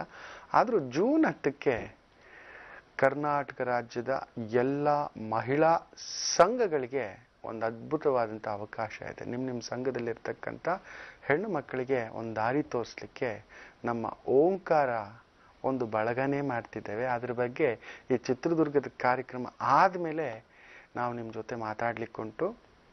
ನೀವೆಲ್ಲರೂ ಇಡೀ ಕರ್ನಾಟಕ ರಾಜ್ಯದ 30-32 ಜಿಲ್ಲೆಗಳಿಂದ ಮಹಿಳಾ ಸಂಘಗಳು ಎಲ್ಲೆಲ್ಲಿದ್ದೀರೋ ಅವರೆಲ್ಲರಿಗೂ ಆಹ್ವಾನ ಇದೆ. ಅಡ್ರೆಸ್ಸು ಇದೆಲ್ಲ ಆ ಒಂದು ಬಳಗನೇ ಮಾಡಬೇಕು. ನಿಮ್ಮ ಒಂದು ಕಷ್ಟಕ್ಕೆ, ನಿಮ್ಮ ಒಂದು ನೋವಿಗೆ, ನಿಮ್ಮ ಬದುಕಿಗೆ ಒಂದು ಸೂರು, ಒಂದು ಚೈತನ್ಯ, ಒಂದು ಜೀವನ ಕಟ್ಟಿಸ್ಕೊಡ್ಲಿಕ್ಕೆ ನಮ್ಮ ಜಿಯ ಓಂಕಾರ ಒಂದು ಬಹುದೊಡ್ಡ ಯೋಜನೆ ರೂಪಿಸಿದೆ. ಅದೇನು ಅನ್ನೋದನ್ನು ಮುಂದಿನ ದಿನಗಳಲ್ಲಿ ನಾನು ನಿಮಗೆ ಸರ್ಪ್ರೈಸ್ ಆಗಿ ತಿಳಿಸ್ಕೊಡ್ತೇನೆ. ನನಗೆ ಸ್ವಲ್ಪ ಈ ಸರ್ಪ್ರೈಸ್ ಅಂದರೆ ತುಂಬ ಇಷ್ಟ. ನೀವು ಗೆಲ್ಲಬೇಕಷ್ಟೇ. ಪ್ರತಿಯೊಬ್ಬರು ಹೆಮ್ಮೆಯಿಂದ ಹೇಳ್ಕೋಬೇಕು, ನಾವು ಓಂಕಾರ ಬಳಗದವರು. ಪ್ರತಿಯೊಂದು ಮನೆಯಲ್ಲೂ ಒಂದೊಂದು ಹೆಣ್ಮಗು ಪುಟ್ಟು ಪಾಪುವಿಂದ ಹಿಡಿದು ಅಮ್ಮಂದ್ರವರೆಗೂ, ಅಜ್ಜಿಯಂದ್ರವರೆಗೂ ನಮ್ಮ ಮನೇಲಿ ಒಂದು ಕ್ಯಾಂಡ್ಲ್ ಉರಿತಿದೆ ಗುರುಗಳೇ. ನಮ್ಮ ಮನೇಲಿ ಹಾಕೋ ಹಪ್ಪಳ ಸಮೇತ ನಮ್ಮ ಓಂಕಾರದ್ದು ಅನ್ನತಕ್ಕಂಥ ಮಾತು ಬರಬೇಕು. ಅದೇನು ಅಂತ ತಿಳಿಸ್ಕೊಡ್ತಾನೆ. ಇರಲಿ, ಈ ವೆಂಕಟೇಶನ್ ಅವ್ರ ಮಾತಿಗೆ ಬರೋಣ. ನಿಮಗೆ ಸ್ನೇಹಿತರು ಕಡಿಮೆನಪ್ಪ. ತುಂಬಾ ಜನಗಳ ಹತ್ರ ಆತ್ಮೀಯರಾಗಿರ್ತೀರಾ, ಬಟ್ ನೀವು ಆತ್ಮೀಯರಾಗೋಲ್ಲ. ಎಲ್ರ ಕಷ್ಟಕ್ಕೂ ನೀವು ನಿಂತ್ಕೋತೀರಾ, ಎಲ್ರ ನೋವಿಗೂ ನೀವು ನಿಂತ್ಕೋತೀರಾ, ಎಲ್ರು ಒಂದು ಬದುಕಿಗೆ ಬೆಂತರ್ತಕ್ಕಂಥ ಒಂದು ಭಾವ. ನಿಮ್ಮಷ್ಟು ಯು ಲುಕ್ಸ್ ವೆರಿ ಕ್ಯಾಲ್ಕುಲೇಟಿವ್. ತುಂಬ ನಿಮ್ಮನ್ನ ಲೆಕ್ಕಾಚಾರಸ್ಥರು ಅಂತ ಏನೇ ಅಂದ್ಕೊಂಡ್ರು ಕೂಡ ಪ್ರೀತಿ ಪ್ರೇಮ ವಿಚಾರಕ್ಕೆ ಬಂದ್ಬಿಡ್ತು ಅಂದರೆ ತುಂಬ ಧಾರಾಢ್ಯ. ನಿಮಗೆ ತುಂಬ ಇಷ್ಟ ಆಗೋದಂದ್ರೆ ಉಪಚಾರ ಮಾಡಿಸೋದು. ಮನೇಲಿ ಒಂದು ಹಬ್ಬ, ಒಂದು ಫಂಕ್ಷನ್ ಅಂತ ಆಯಿತು ಅಂದರೆ ಎಲ್ರೂ ಕರಿಬೇಕು, ಅವ್ರಿಗೆ ಸೇವೆ ಮಾಡಬೇಕು ಅನ್ನೋದು ತುಂಬ ಇಷ್ಟ. ಅದಾದ್ಮೇಲೆ ಸ್ವಲ್ಪ ಲೆಕ್ಕಾಚಾರನೂ ಹಾಕೋತೀರಾ. 10,000ದಲ್ಲಿ ಮುಗಿಸ್ಬೇಕಿತ್ತು, ಯಾಕೋ 20,000ಕ್ಕೆ ತಾಟ್ ಬಿಡುತ್ತಲ್ಲ, ಇದು ಬೇಕಿತ್ತಾ ಅನ್ನತಕ್ಕಂಥದ್ದು. ಸ್ವಲ್ಪ ಕಂಜೂಸುಗಳೇ ನೀವು, ಖರ್ಚು ಮಾಡೋದಿಲ್ಲ. ಅದಕ್ಕೆ ಏನ್ ಮಾಡ್ತೀರಾ ಅಂದ್ರೆ ವ್ಯಕ್ತಿಗಳಿಂದ ಸ್ವಲ್ಪ ದೂರ ಇರ್ತೀರ. ಪ್ರಾಣಿಗಳು ಅಂದ್ರೆ ತುಂಬಾ ಇಷ್ಟಪಡ್ತೀರಾ. ಈ ಒಂದು ಹೊಲ ತೋಟ ಗದ್ದೆ ಅಂತಕ್ಕಂಥದ್ದು ಸ್ವಲ್ಪ ಇಷ್ಟ ಆಗುತ್ತೆ. ಹೆಂಡತಿನ ತುಂಬಾ ಪ್ರೀತಿಸ್ತೀರಾ. ಆಕೆ ಏನ್ ಹೇಳಿದ್ರು ಕೇಳ್ತಕ್ಕಂಥ ಒಂದು ಭಾವ. ಎಲ್ಲೋ ಒಂಚೂರು ಅಪಶ್ರುತಿಗಳು ಆಗಾಗ ಕಾಣಿಸ್ಕೊಂಡ್ರು ಕೂಡ ನಿಮಗೆ ಸಿಗತಕ್ಕಂಥ ಹೆಂಡತಿ 10ರಲ್ಲಿ 7 ಜನ ವೆಂಕಟೇಶ್ಗೆ ಸ್ವಲ್ಪ ಗಯ್ಯಾಳಿಗಳೇ ಅಪ್ಪ, ಇದಂತೂ ಹೇಳಿರ್ತೇನೆ. ನಿಮಗೆ ನಿಮ್ಮ ಮಕ್ಕಳಿಂದಲೇ ನೋವಾಗ್ತಕ್ಕಂಥದ್ದು ಉಂಟು. ಒಂದು ಮಕ್ಕಳು ನಿಧಾನ ಆಗೋದು, ಇಲ್ಲ ಮಕ್ಕಳಾದ ಮೇಲೆ ಒಂದು ಮಗು ಹೆಚ್ಚು ಕಮ್ಮಿ ಆಗೋದು, ಇಲ್ಲ ಹೊಟ್ಟೆನಲ್ಲಿ ಅಬಾರ್ಷನ್ ಆಗ್ತಕ್ಕಂಥದ್ದು.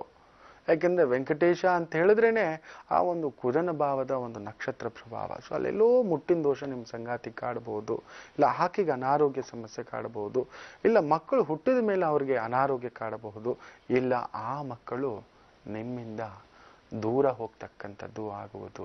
ಯಾಕೆ ಅಂದ್ರೆ ಕಾಕತಾಳೀಯವಾಗಿ ನೀವು ಕೂಡ ನಿಮ್ಮ ತಂದೆ ತಾಯಿಗಳ ಜೊತೆಲಿ ಇರಲಿಕ್ಕೆ ಆಗುವುದಿಲ್ಲ.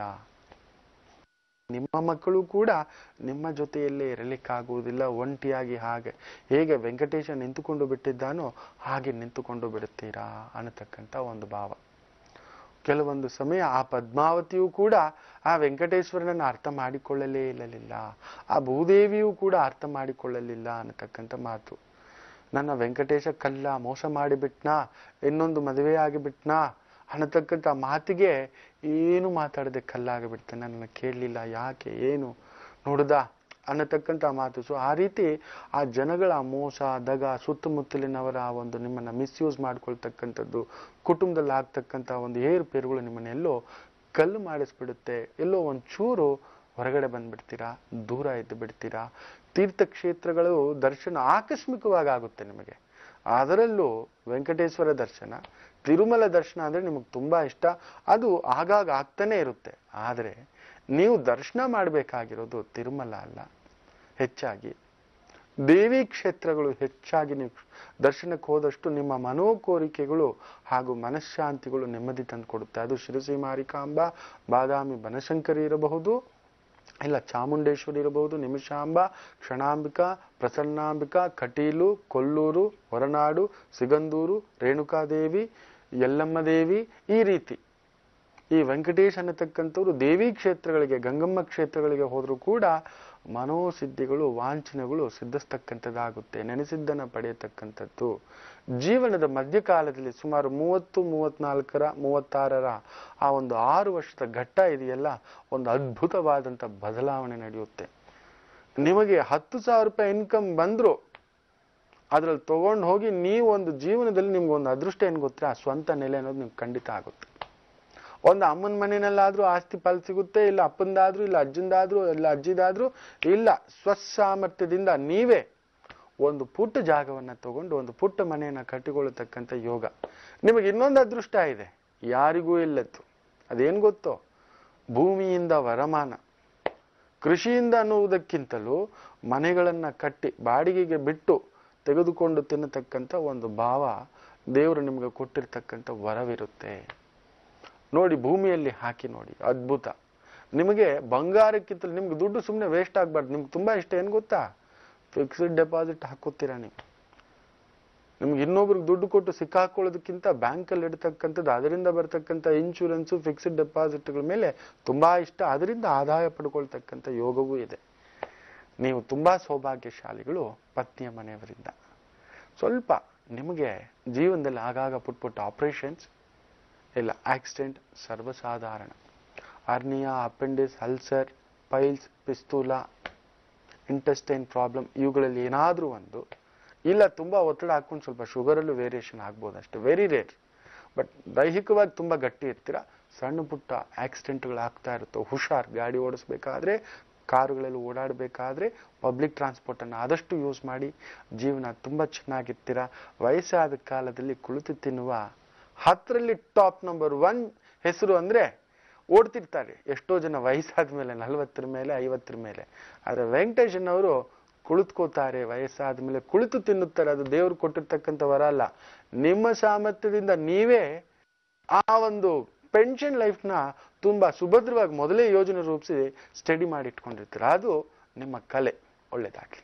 ಬನ್ನಿ ಗುರೂಜಿಯವರು ಈಗ ಏನ್ ಹೇಳ್ತಾರೆ ಅಹೋಬಿಲಂ ಕ್ಷೇತ್ರದ ಕುರಿತಾಗಿ, ಹಾಗೆ ನೆನ್ನೆ ತಿಳಿಸ್ಕೊಡ್ತಿದ್ರು ಬಹಳ ಸೊಗಸಾಗಿ ಉಗ್ರ ನರಸಿಂಹ ಹೇಗೆ ಯೋಗ ನರಸಿಂಹನಾದ ಅಂತ ಅಲ್ವೇ. ಬನ್ನಿ ಈಗೇನ್ ಹೇಳ್ತಾರೆ ಕೇಳೋಣ. ಗುರುಜಿ ಈಗೇನ್ ತಿಳಿಸ್ತಾ ಇದ್ದೀರಾ ಗುರುಜಿ? ವರಹ ನರಸಿಂಹಸ್ವಾಮಿ ಕ್ಷೇತ್ರ ಅಹೋಬಿಲದಲ್ಲೇ ಆ ನರಸಿಂಹರು ವರಹ ರೂಪದಲ್ಲೂ ಆ ನರಸಿಂಹರಾಗಿ ದರ್ಶನ ಕೊಟ್ಟಿರ್ತಕ್ಕಂಥದ್ದು. ಅದಕ್ಕೂ ಮೊದಲು ಒಂದು ಶ್ಲೋಕ ಹೇಳ್ತಾನೆ, ತುಂಬಾ ವಿಶೇಷ. ವಿಶ್ವಂಬರಂ ವಿರಾಟ್ ರೂಪಂ ತ್ರಿಗುಣಾತೀತಂ ಅವ್ಯಂ ಅನಂತ ಪರಮಾತ್ಮಾನಂ ಶ್ರೀ ನೃಸಿಂಹಂ ಭಜಾಮ್ಯಹಂ. ಆ ಒಂದು ವಿಶ್ವಂಬರಂ, ಇಡೀ ವಿಶ್ವಕ್ಕೆ ಆ ಒಂದು ಅಂಬರವಾಗಿ ನಿಂತಿರ್ತಕ್ಕಂಥದ್ದು, ಆ ಒಂದು ಕೊಡೆಯಾಗಿ ನಿಂತಿರ್ತಕ್ಕಂಥದ್ದು ಅನ್ನೋ ಒಂದು ಮಾತು ಹೇಳ್ತಾರೆ. ಅಂತ ಒಂದು ವಿಶೇಷ ನರಸಿಂಹರಲ್ಲಿ. ಒಂದೊಂದು ನರಸಿಂಹ ಆರಾಧನೆಯಲ್ಲೂ ಒಂದೊಂದು ಶಕ್ತಿ ಇದೆ ನೋಡಿ. ಈ ನರಸಿಂಹ ಕ್ಷೇತ್ರದಲ್ಲಿ ಒಂದು ಕೊಳ ಇದೆ. ಆ ಕೊಳದಲ್ಲಿ ಹೋಗಿ ಏನಾದರೂ ಆ ನೀರನ್ನು ಕುಡಿದ್ರೆ ಈಗಲೂ ಒಂಥರ ವಿಚಿತ್ರವಾದಂಥ ಆ ಒಂದು ಮಾಮೂಲಿ ನೀರು ಥರ ಕುಡ್ದಾಗ ಅನ್ಸೋಲ್ಲ, ಸ್ಫಟಿಕದ ನೀರು ಕುಡ್ದಾಗ ಅನ್ಸೋಲ್ಲ, ಕೊಳದ ನೀರು ಕುಡ್ದಾಗ ಅನ್ಸೋಲ್ಲ, ತೀರ್ಥದ ನೀರು ಕುಡ್ದಾಗ ಅನ್ಸೋಲ್ಲ, ಏನೋ ಒಂಥರ. ಬಟ್ ಕುಡಿಬೇಕು ಅನ್ಸುತ್ತೆ. ಎಷ್ಟೇ ದಾಹವಿದ್ದರೂ ಆ ನೀರು ಕುಡಿತಿದ್ದ ಹಾಗೆ ದಾಹವೆಲ್ಲ ಹಿಂಗೆ ಹೋದ ಹಾಗೆ. ಆ ನೀರು ಒಂಥರ ಸ್ಮೆಲ್ ಕೂಡ ಬರುತ್ತೆ ಅನ್ನತಕ್ಕಂಥ ಒಂದು ಮಾತು ತಗೊಂಡ್ರೆ. ಅದಕ್ಕೆ ಹಿರಿಯರು ಏನ್ ಹೇಳ್ತಾರೆ, ಗುರುಗಳು ಏನ್ ಹೇಳ್ತಾರೆ ಅಂದ್ರೆ, ಆ ಭಗವಂತ ವಿರಾಟ್ ಸ್ವರೂಪರಾದಂತಹ ನರಸಿಂಹರು ಹಿರಣ್ಯಕಶಿಪುವಿನ ವಧೆಯಾದ ಮೇಲೆ ಅಲ್ಲಿ ಕೈ ತೊಳೆದುಕೊಂಡರು, ಆ ರಕ್ತದ ಒಂದು ಕೈಯನ್ನ ತೊಳೆದುಕೊಂಡರು ಅನ್ನತಕ್ಕಂಥ ಮಾತು ಹೇಳ್ತಾರೆ. ಅದರಿಂದಲೇ ಆ ಒಂದು ಕೊಳದ ನೀರು ಇನ್ನೂ ಆ ರಕ್ತದ ವಾಸನೆ ಅನ್ನತಕ್ಕಂಥದ್ದು. ನೋಡಿ, ರಕ್ತದ ವಾಸನೆ ನಮಗೆ ಗೊತ್ತಿಲ್ಲ, ಆದ್ರೂ ಅದೇನೋ ಒಂಥರ ವಿಚಿತ್ರವಾದಂಥದ್ದು. ಬಟ್ ಅದು ನಿಮಗೆ ಒಗು ಕೂಡ ಮಾಡಿಸೋದಿಲ್ಲ. ಆ ನೀರು ಕುಡಿಬೇಕಾದಾಗ ಮಾತ್ರ ಮಂದವಾಗಿ ಆ ನೀರು ನಿಮಗೆ ಅನ್ನಿಸ್ತಕ್ಕಂಥದ್ದು. ನೀರು ಒಂಥರ ತೆಳು, ಇದೊಂಥರ ಏನೋ ಮಂದವಾಗಿ ನಮಗೆ ಪಾಯಸ ಕುಡ್ದಾಗೆ, ಏನೋ ಜ್ಯೂಸ್ ಕುಡ್ದಾಗೆ, ಬಟ್ ಏನೋ ಒಂಥರ ಅನ್ನತಕ್ಕಂಥದ್ದು. ತೀರ್ಥವೂ ಅಲ್ಲ, ನೀರೂ ಅಲ್ಲ, ಕೆಟ್ಟದ್ದೂ ಅಲ್ಲ, ಒಳ್ಳೆಯದೂ ಅಲ್ಲ, ಬಟ್ ಕುಡಿಬೇಕು ಅನ್ನಿಸ್ತಕ್ಕಂಥ ಒಂದು ಭಾವವನ್ನು ಕೂಡ ಈ ಕೊಳದ ತೀರ್ಥ ಮಾಡಿಸ್ತಕ್ಕಂಥದ್ದು ಅನ್ನೋ ಒಂದು ಮಾತಿದೆ. ಅಷ್ಟು ಒಂದು ವಿಸ್ಮಯಕಾರಿ ಕ್ಷೇತ್ರ ಅಹೋಬಿಲ ಕ್ಷೇತ್ರ ಅನ್ನತಕ್ಕಂಥದ್ದು. ಗರುಡಾದ್ರಿ ಕ್ಷೇತ್ರ, ಗರುಡ ಕ್ಷೇತ್ರ. ಗರುಡ ದೇವರು ತಪಸ್ಸು ಮಾಡಿ ಆ ಸ್ವಾಮಿಯನ್ನ ಇಲ್ಲಿಯೇ ನೆಲೆಸ್ಕೊಳ್ಳೋ ಥರ ಮಾಡಿಸ್ಕೊಂಡ್ರು ಅನ್ನತಕ್ಕಂಥ ಒಂದು ಭಾವ. ಯಾರಿಗೆ ಸರ್ಪದೋಷವಿದೆಯೋ ಅವರು ಹೋಗಿ ಈ ಒಂದು ಗರುಡಾದ್ರಿ ಕ್ಷೇತ್ರ, ಗರುಡ ಕ್ಷೇತ್ರಕ್ಕೆ ಹೋಗಿ ಆ ನರಸಿಂಹ ದೇವರನ್ನ ದರ್ಶನ ಮಾಡಿದ್ರೆ ಸಾಕು, ಆ ಒಂದು ಸರ್ಪದೋಷದಿಂದ ಹೊರಗಡೆ ಬರ್ತಾರೆ ಅನ್ನತಕ್ಕಂಥದ್ದು. ಅಯ್ಯೋ ಅಷ್ಟು ದೂರ ಹೋಗೋದು ಗುರುಗಳೇ, ಇಲ್ಲೆಲ್ಲೂ ಇಲ್ವಾ? ಖಂಡಿತ ಇದೆ. ಅದೇ ರೀತಿಯ ಒಂದು ಸರ್ಪದೋಷದಿಂದ ಹೊರಗಡೆ ಬರಲಿಕ್ಕೆ ಆ ಒಂದು ನರಸಿಂಹರು ಇರುವಂತಹ ಒಂದು ಸರ್ಪಕ್ಷೇತ್ರವಿದೆ. ಅದು ನಮ್ಮ ಚಿಕ್ಕಬಳ್ಳಾಪುರದ ಹತ್ರ ಬರತಕ್ಕಂಥ ಘಾಟಿ ಕ್ಷೇತ್ರ. ಇವತ್ತಿಗೂ ಆ ಹಿಂದ್ಗಡೆ ಆ ನರಸಿಂಹರ ಅಲಂಕಾರವನ್ನು ಆ ಕನ್ನಡಿಯಲ್ಲಿ ನೀವು ನೋಡಬಹುದು ಏನಾದರೂ ಘಾಟಿ ಕ್ಷೇತ್ರಕ್ಕೆ ಹೋದ್ರೆ. ಸೊ ತುಂಬಾ ಅಪರೂಪ, ಸ್ವಯಂಭೂವಾಗಿ ಆ ಭಗವಂತ ಅಲ್ಲಿಯೇ ನೆಲೆಸಿರ್ತಕ್ಕಂಥದ್ದು ಅನ್ನತಕ್ಕಂಥ ಮಾತು ಹೇಳ್ತಾರೆ. ಸೊ ಆ ನರಸಿಂಹರನ್ನು ನೋಡಬಹುದು, ಆ ಸರ್ಪ ಕ್ಷೇತ್ರವನ್ನು ಕೂಡ ನೀವು ನೋಡಬಹುದು. ಅಷ್ಟು ಒಂದು ವಿಸ್ಮಯಕಾರಿ ಕ್ಷೇತ್ರ ಘಾಟಿ ಕ್ಷೇತ್ರದಲ್ಲೂ ಇದೆ. ಅಷ್ಟು ದೂರ ಅಹೋಬಿಲಕ್ಕೆ ಹೋಗ್ಲಿಕ್ಕೆ ಆಗ್ಲಿಲ್ಲ, ಏನಪ್ಪ ಮಾಡೋದು ಅನ್ನತಕ್ಕಂಥವ್ರು ಇಲ್ಲಿ ಹೋಗಿ ದರ್ಶನ ಮಾಡ್ಕೋಬಹುದು. ಇರ್ಲಿ, ನಾನು ಈ ಒಂದು ವರಹ ನರಸಿಂಹಸ್ವಾಮಿಯ ಬಗ್ಗೆ ಹೇಳ್ತಿದ್ದೆ. ಯಾರಿಗೆ ಜೀವನದಲ್ಲಿ ತುಂಬಾ ಅಡೆತಡೆಗಳು ಆಗ್ತಿದೆ, ವಿಘ್ನಗಳು ಆಗ್ತಿದೆ, ಮಾಡತಕ್ಕಂಥ ಯಾವುದೇ ಒಂದು ಕೆಲಸಗಳು ಆರಂಭವೇ ಆಗ್ತಿಲ್ಲ, ಯಾಕೋ ಒಂದು ಪ್ರಾಜೆಕ್ಟ್ ಹಾಕ್ಕೊಂಡಿದ್ದೀರಾ, ಏನೋ ಒಂದು IAS ಅಪ್ಲೈ ಮಾಡಬೇಕು, KS ಅಪ್ಲೈ ಮಾಡಬೇಕು, ಮೈಂಡ್ ಡಿಸ್ಟರ್ಬೆನ್ಸ್, ಯಾವುದೋ ಒಂದು ಕೆಲಸ ಆರಂಭ ಮಾಡಬೇಕು, ಬಿಸ್ನೆಸ್ ಆರಂಭ ಮಾಡಬೇಕು, ಮನೆ ಆರಂಭ ಮಾಡಬೇಕು, ಏನೋ ಒಂದು ಅಡ್ಡಿ ಅಡ್ಡಿ ಅಡ್ಡಿ ಅಡ್ಡಿ ಅಡ್ಡಿ. ಈ ಅಹೋಬಿಲಕ್ಕೆ ಹೋದಾಗ ಈ ಒಂದು ವರಹ ನರಸಿಂಹಸ್ವಾಮಿಯ ದರ್ಶನ ಮಾಡಿಕೊಳ್ಳುವುದರಿಂದ ನಿಮ್ಮ ಜೀವನದಲ್ಲಿ ಆಗ್ತಕ್ಕಂತಹ ವಿಘ್ನಗಳು ತೊಂದರೆಗಳು, ಆರಂಭಿಕ ತೊಂದರೆಗಳು, ಆರಂಭವಾದ ಮೇಲೆ ತೊಂದರೆಗಳು. ಕೆಲವರು ನೋಡಿ ಮನೆ ಕಟ್ತಿರ್ತೀರಾ, ಅರ್ಧದಲ್ಲಿ ನಿಲ್ಲಿಸ್ಬಿಟ್ಟಿರ್ತೀರಾ. ಕೆಲವರು ಯಾವುದೋ ಬಿಸ್ನೆಸ್ ಸ್ಟಾರ್ಟ್ ಆಯಿತು, ಸ್ಟಕ್ ಆಯಿತು, ಯಾವುದೋ ಲೋನ್ ಬರಬೇಕಿತ್ತು, ಗುರುಗಳೇ ನಂಬ್ಕೊಂಡು ಒಂದು ಫ್ಯಾಕ್ಟ್ರಿ ಹಾಕ್ಬಿಟ್ಟೆ, ಬರಲೇ ಇಲ್ಲ, ನಿಂತೋಗ್ಬಿಟ್ಟಿದೆ, ಏನು ಮಾಡೋದು? ಯಾವುದೋ ಒಂದು ಗಾಡಿ ತಗೊಬಂದೆ ಗುರುಗಳೇ, ಲೋನ್ ಯಾವುದೋ ಸ್ಯಾಂಕ್ಷನ್ ಆಗಬೇಕು, ಈಗ ಏನು ಮಾಡೋದು ಅಂತ ಗೊತ್ತಿಲ್ಲ, ಆಗಿಲ್ಲ, ಗಾಡಿ ಮಾರೋದಾ ಇಟ್ಕೊಳ್ಳೋದಾ ಪ್ರೆಸ್ಟೀಜ್ ವಿಚಾರ ಗುರುಗಳೇ. ಯಾವುದೋ ಶುಭ ಕಾರ್ಯ ಎಂಗೇಜ್ಮೆಂಟ್ ಮಾಡ್ಕೊಂಡ್ರಿ ಮನೆಯಲ್ಲಿ, ಹೆಣ್ಮಕ್ಳಿಗೋ ಗಂಡು ಮಕ್ಳಿಗೋ ದುಡ್ಡು ಬರಬೇಕು, ಒಡವೆ ಎಲ್ಲ ತಗೋಬೇಕು, ಮದುವೆ ಮಾಡಬೇಕು ಅಂದ್ಕೊಂಡಿದ್ದೀರಾ, ನೋಡಿದ್ರೆ ದುಡ್ಡು ಬಂದಿಲ್ಲ, ಸ್ಟಕ್. ಯಾಕೋ ಚೌಲ್ಟ್ರಿ ನೋಡ್ತಿದ್ದೀರಾ, ಸಿಗ್ತಿಲ್ಲ, ಬೇರೆಯವ್ರಿಗೆಲ್ಲ ಸಿಗ್ತಿದೆ. ಎಲ್ಲೋ ಒಂದು ಈ ರೀತಿಯ ಎಳೆತಗಳಾಗುತ್ತಿದೆ. ಆರಂಭಿಕ ಕಾರ್ಯಗಳು ಇಲ್ಲ, ಆರಂಭವಾದ ಮೇಲೆ ವಿಘ್ನಗಳು, ತೊಂದರೆಗಳು, ನಿಂತಿರ್ತಕ್ಕಂಥ ಒಂದು ದೋಷಗಳಾಗ್ತಿದೆ. ಅಂದ್ರೆ ಈ ಅಹೋಬಲ ಕ್ಷೇತ್ರಕ್ಕೆ ಹೋದಾಗ ಈ ವರಹ ನರಸಿಂಹಸ್ವಾಮಿಯ ದರ್ಶನ ಮಾಡುವುದರಿಂದ ಈ ಒಂದು ಜೀವನದಲ್ಲಿ ಆಗ್ತಕ್ಕಂಥ ಅಡ್ಡಿಗಳು, ತೊಂದರೆಗಳು, ವಿಘ್ನಗಳು ದೂರವಾಗುತ್ತವೆ ಅನ್ನತಕ್ಕಂಥ ಮಾತು ಹೇಳ್ತಾರೆ. ಅತಿ ಮುಖ್ಯವಾಗಿ ಶ್ರವಣ ನಕ್ಷತ್ರ, ರೋಹಿಣಿ ನಕ್ಷತ್ರ, ಹಸ್ತ ನಕ್ಷತ್ರ, ಈ ಒಂದು ನಕ್ಷತ್ರದವರು ಈ ಒಂದು ಭಗವಂತನನ್ನ ದರ್ಶನ ಮಾಡಿಕೊಂಡ್ರೆ ತುಂಬಾ ಒಳ್ಳೆಯದು. ಇಲ್ಲ ನಮ್ಗೆ ನಕ್ಷತ್ರ ಗೊತ್ತಿಲ್ಲ, ಮಕರ ರಾಶಿ, ವೃಷಭ ರಾಶಿ, ಕನ್ಯಾ ರಾಶಿ, ನಿಮಗೆ ಏನಾದ್ರೂ ಅಡ್ಡಿಗಳು, ಆತಂಕಗಳು ಅನ್ನತಕ್ಕಂಥದ್ದು ಸರ್ವಸಾಧಾರಣ. ಶನಿಯ ಪೂರ್ಣ ಪ್ರಭಾವ ಇರತಕ್ಕಂಥದ್ದಾಗುತ್ತೆ. ಅದಕ್ಕೆ ಹಂದಿನ ಮನೆಗೆ ಬಿಟ್ಕೊಳ್ಳೋದಿಲ್ಲ ನಾವು, ಹಂದಿ ತಿನ್ನೋದಿಲ್ಲ, ಹಂದಿಯನ್ನ ಮುಟ್ಟೋದಿಲ್ಲ, ಈ ತರದ ಕೆಲವೊಂದು ನಿಯಮಗಳಿದ್ದಾವೆ. ಅದನ್ನು ಅಡ್ಡ ಬಂತು ಅಂದ್ರೆ ವಿಘ್ನ, ಕುತ್ತು, ಪ್ರಾಣ ಕುತ್ತು, ಸಂಕಟ, ಮರಣ ಸದೃಶ ಒಂದು ಸಮಸ್ಯೆ. ವಾಮಾಚಾರ ಪ್ರಯೋಗದಲ್ಲಿ ಹಂದಿಯನ್ನು ಅತಿ ಮುಖ್ಯವಾಗಿ ಬಳಸ್ತಾರೆ, ಹಂದಿಯ ರಕ್ತವನ್ನು ಬಳಸ್ತಾರೆ, ಹಂದಿಯ ಕೂದಲನ್ನು ಬಳಸ್ತಾರೆ, ಹಂದಿಯ ಮಾಂಸವನ್ನು ಕೂಡ ಬಳಸ್ತಾರೆ. ಸೊ ಅಂತಹದ್ರಲ್ಲಿ ಆ ಒಂದು ಹಂದಿಯ ದೋಷವಾಗಿದೆ, ವಾಮಾಚಾರ ದೋಷವಾಗಿ ಬಿಟ್ಟಿದೆ ಅಂದುಕೊಳ್ಳತಕ್ಕಂಥವರು ಕೂಡ ಈ ಒಂದು ವರಹಾಸ್ವಾಮಿಯನ್ನ ದರ್ಶನ ಮಾಡೋದ್ರಿಂದ ಆ ವಾಮಾಚಾರ ದೋಷದಿಂದ ಹೊರಗಡೆ ಬರಬಹುದು ಅನ್ನತಕ್ಕಂಥ ಮಾತು ಕೂಡ ಕೆಲವರು ಹಿರಿಯರು ಹೇಳ್ತಕ್ಕಂಥದ್ದು. ಪ್ರಯತ್ನ ಮಾಡಿ. ಇನ್ನಷ್ಟು ಮಾಹಿತಿ ಈ ನರಸಿಂಹ ಕ್ಷೇತ್ರಗಳ ಬಗ್ಗೆ ಮುಂದಿನ ಭಾಗಗಳಲ್ಲೂ ತಿಳಿಸ್ಕೊಡ್ತಾನೆ, ಕಾದು ನೋಡಿ. ಬನ್ನಿ ಗುರುಜಿಯವರು, ಇಂದಿನ ದಿನ ಹೇಗಿದೆ ನಮ್ಮೆಲ್ರಿಗೂ ಏನ್ ಹೇಳ್ತಾರೆ ಕೇಳೋಣ. ಗುರುಜಿ, ಈ ದಿನ ಹೇಗಿದೆ? ಚಿತ್ತಾ ನಕ್ಷತ್ರ. ಚಿತ್ತ ಅಂದ್ರೇನೆ ಒಂಥರ ಆಕ್ಸಿಡೆಂಟು, ಆಪರೇಷನ್ಸು, ಸರ್ಜರಿ, ಯುದ್ಧಕ್ಕೆ ರೆಡಿ, ರಕ್ಷಣಾ ವಸ್ತುಗಳ ರೆಡಿ ಮಾಡ್ಕೊಳ್ಳೋದು, ಪೊಲೀಸ್, ಮಿಲಿಟರಿ, ಡಿಫೆನ್ಸ್, ಸ್ಕ್ಯಾಂಡಲ್ಸ್, ಭೂಮಿ ಹಗರಣಗಳು, ಇವುಗಳೆಲ್ಲದರ ಒಂದು ಪ್ರಭಾವ ತೋರಿಸುತ್ತೆ ಅಂತ ಹೇಳ್ತೇವೆ. ಒಂಥರ ಭಯ ಬೀಳ್ತವೆ ಚಿತ್ತ ಅಂದ್ರೆ. ಯುದ್ಧೋನ್ಮಾದ. ಸೊ ನೋಡೋಣ ಯಾರ್ಯಾರಿಗೆ ಇವತ್ತು ಯುದ್ಧೋನ್ಮಾದ, ಭೂಮಿ ಲಾಭ, ವಾಹನ ಲಾಭ, ಅಧಿಕಾರ ಲಾಭ, ಆರೋಗ್ಯ ಲಾಭ, ಇಲ್ಲ ಗೂಸ ಅನ್ನತಕ್ಕಂಥದ್ದು. ಮೊದಲಿಗೆ ಮೇಷರಾಶಿ, ಸುಖಸ್ಥಾನಾಧಿಪತಿ ಆ ಚಂದ್ರ 6ನೇ ಮನೆಯಲ್ಲಿರೋದ್ರಿಂದ ವಿಪರೀತ ದಾಹ, ವಿಪರೀತ ಸಿಟ್ಟು, ವಿಪರೀತ ಕೋಪ, ವಿಪರೀತ ಅಧಿಕಾರ, ವಿಪರೀತ ಬಲ, ವಿಪರೀತ ಚೈತನ್ಯ, ವಿಪರೀತವಾದಂಥ ಒಂದು ಉತ್ಸಾಹ ಇರತಕ್ಕಂಥ ಒಂದು ಪರಿಪೂರ್ಣವಾದಂಥ ಒಂದು ದಿನ. ಏನು ಬೇಕಾದ್ರೂ ಸಾಧಿಸ್ಕೋಬಹುದು. ಬಟ್ ತುಂಬಾ ಬಲ ಬಂದ್ರೆ ಏನಾಗುತ್ತೆ, ತಲೆ ಗಟ್ಟಿ ಇದೆ ಅಂತ ಬಂಡೆಗೆ ಹೊಡ್ಕೊಳಕ್ಕಾಗುತ್ತೋ, ಕೈ ಗಟ್ಟಿ ಇದೆ ಅಂತ ಕತ್ತರಿಸ್ಕೊಳಕ್ಕಾಗುತ್ತೋ, ಚಾಕು ತುಂಬಾ ಶಾರ್ಪ್ ಇದೆ ನೋಡೋಣ ಅಂತ ಹೇಳ್ಬಿಟ್ಟು ಬಂಗಾರ ಚಾಕು ಅಂತ ತಿಳ್ಕೊಳಕ್ಕಾಗುತ್ತೋ, ಆಗೋಲ್ಲ. ಸೊ ಎಚ್ಚರಿಕೆ. ಆದಷ್ಟು ಈ ಪ್ರಯಾಣಗಳಲ್ಲಿ ಸ್ವಲ್ಪ ಎಚ್ಚರಿಕೆ. ಎಲ್ಲಾದ್ರೂ ವಾದ ವಿವಾದ, ಜಗಳ, ಮುನಿಸು ಇಂಥ ಒಂದು ಸಂದರ್ಭಗಳಲ್ಲಿ ಸ್ವಲ್ಪ ನೋಡಿಕೊಂಡು. ಪೂರ್ಣ ಕಾಳಸರ್ಪ ದೋಷಕ್ಕೆ ಮೇಷರಾಶಿ ಒಳಪಟ್ಟಿರೋದ್ರಿಂದ ಆದಷ್ಟು ಮುಖ್ಯ ನಿರ್ಧಾರಗಳು ಇನ್ನೂ ಒಂದು 4-5 ತಿಂಗಳು ತೆಗೆದುಕೊಳ್ಳಲಿಕ್ಕೆ ಹೋಗಬೇಡಿ, ಧುಮುಕ್ಬೇಡಿ, ಎಚ್ಚರಿಕೆ.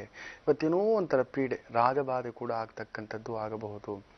ಈ ಒಂದು ಸಾಲಗಳು ತಗೊಂಡಿದ್ರೆ ಕೊಟ್ಟಿದ್ರೆ ಅವರಿಂದ ಪೀಡೆ ಆಗ್ತಕ್ಕಂಥದ್ದಾಗುತ್ತೆ.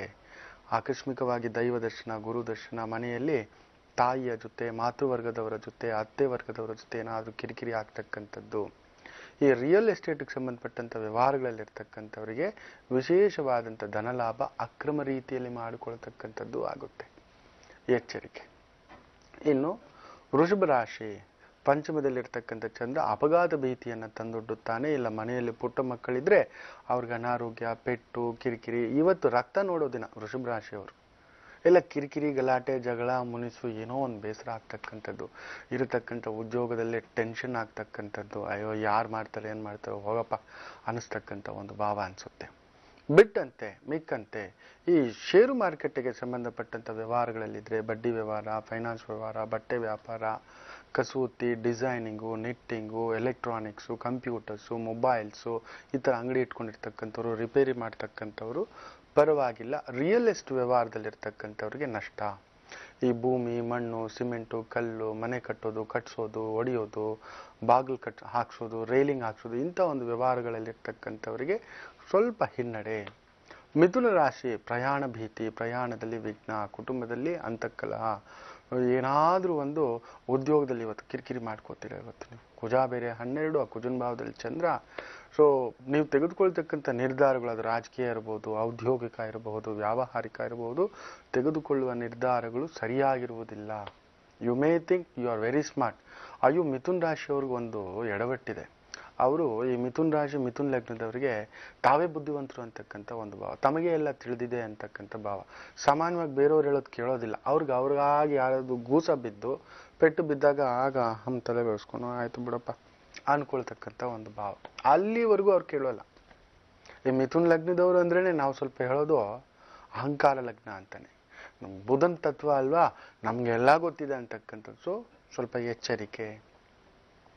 ಯಾವುದೇ ಸ್ವಂತ ವ್ಯವಹಾರ, ಅಗ್ರಿಮೆಂಟ್ಸು, ಸೈನ್ ಹಾಕೋದು, ಗಾಡಿ ತಗೊಳ್ಳೋದು, ಮಾರೋದು, ಆಟೋಮೊಬೈಲ್ಸು, ರಿಪೇರಿ, ಮೆಕ್ಯಾನಿಕ್ಸು, ಈ ಮಿಕ್ಸಿ ರಿಪೇರಿ, ಈ ಫ್ರಿಜ್ ರಿಪೇರಿ, ಇಂತಹವ್ರಿಗೆ ಇವತ್ತು ಯಾರ ಹತ್ರ ಆದ್ರೂ ಬಾರಿಸ್ಕೊಳ್ಳೋದು, ಬೈಸ್ಕೊಳ್ಳೋದು, ಟೋಪಿ ಹಾಕ್ಬಿಟ್ಟಿರ್ತೀರ, ಸರಿಯಾಗಿ ರಿಪೇರಿ ಮಾಡಿರೋಲ್ಲ, ಯಾರಿಗೂ ಸುಳ್ಳು ಹೇಳಿಬಿಟ್ಟು ನಾನು ಹೀಗೆ ಕೊಡ್ತೀನಿ ಹಾಗೆ ಕೊಡ್ತೀನಿ ಅಂತಕ್ಕಂಥ ಒಂದು ಭಾವ.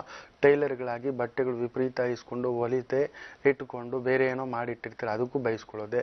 ಈ ಥರದಾಗಿ ಜಗಳ ತಾರಕಕ್ಕೂ ಏರ್ಬಿಡುತ್ತೆ. ಎಚ್ಚರಿಕೆ. ಇನ್ನು ಕಟಕ ರಾಶಿ ಚೆನ್ನಾಗಿದೆ, ಅದ್ಭುತ. ಕುಜ 11ನೇ ಮನೆ, ಕುಜನ್ ಭಾವದಲ್ಲಿ ಚಂದ್ರ 3ನೇ ಮನೆ, ವಿಜಯೋತ್ಸವ. ಯಾವ ಕೆಲಸ ಬೇಕಾದ್ರೂ ನೀವು ಇವತ್ತು ಮಾಡ್ಬೋದು. ಭೂಮಿ, ಮನೆ, ಆಳ್ಕಟ್ಟು, ಒಪ್ಪಂದ, ಯಾರಾದ್ರೂ ಶತ್ರುಗಳಿದ್ದಾರೆ, ತುಂಬಾ ದಿನದಿಂದ ಬೆದರಿಸ್ತಿದ್ದಾರೆ, ನಿಮ್ಮನ್ನ ಖಾಲಿ ಮಾಡಿ ನಿಮ್ಮನ್ನು ಒಡೆದೋಡಿಸ್ಬಿಡ್ತೀವಿ, ನಿಮ್ಮ ಮೇಲೆ ಕಂಪ್ಲೇಂಟ್ ಹಾಕ್ಬಿಡ್ತೀವಿ.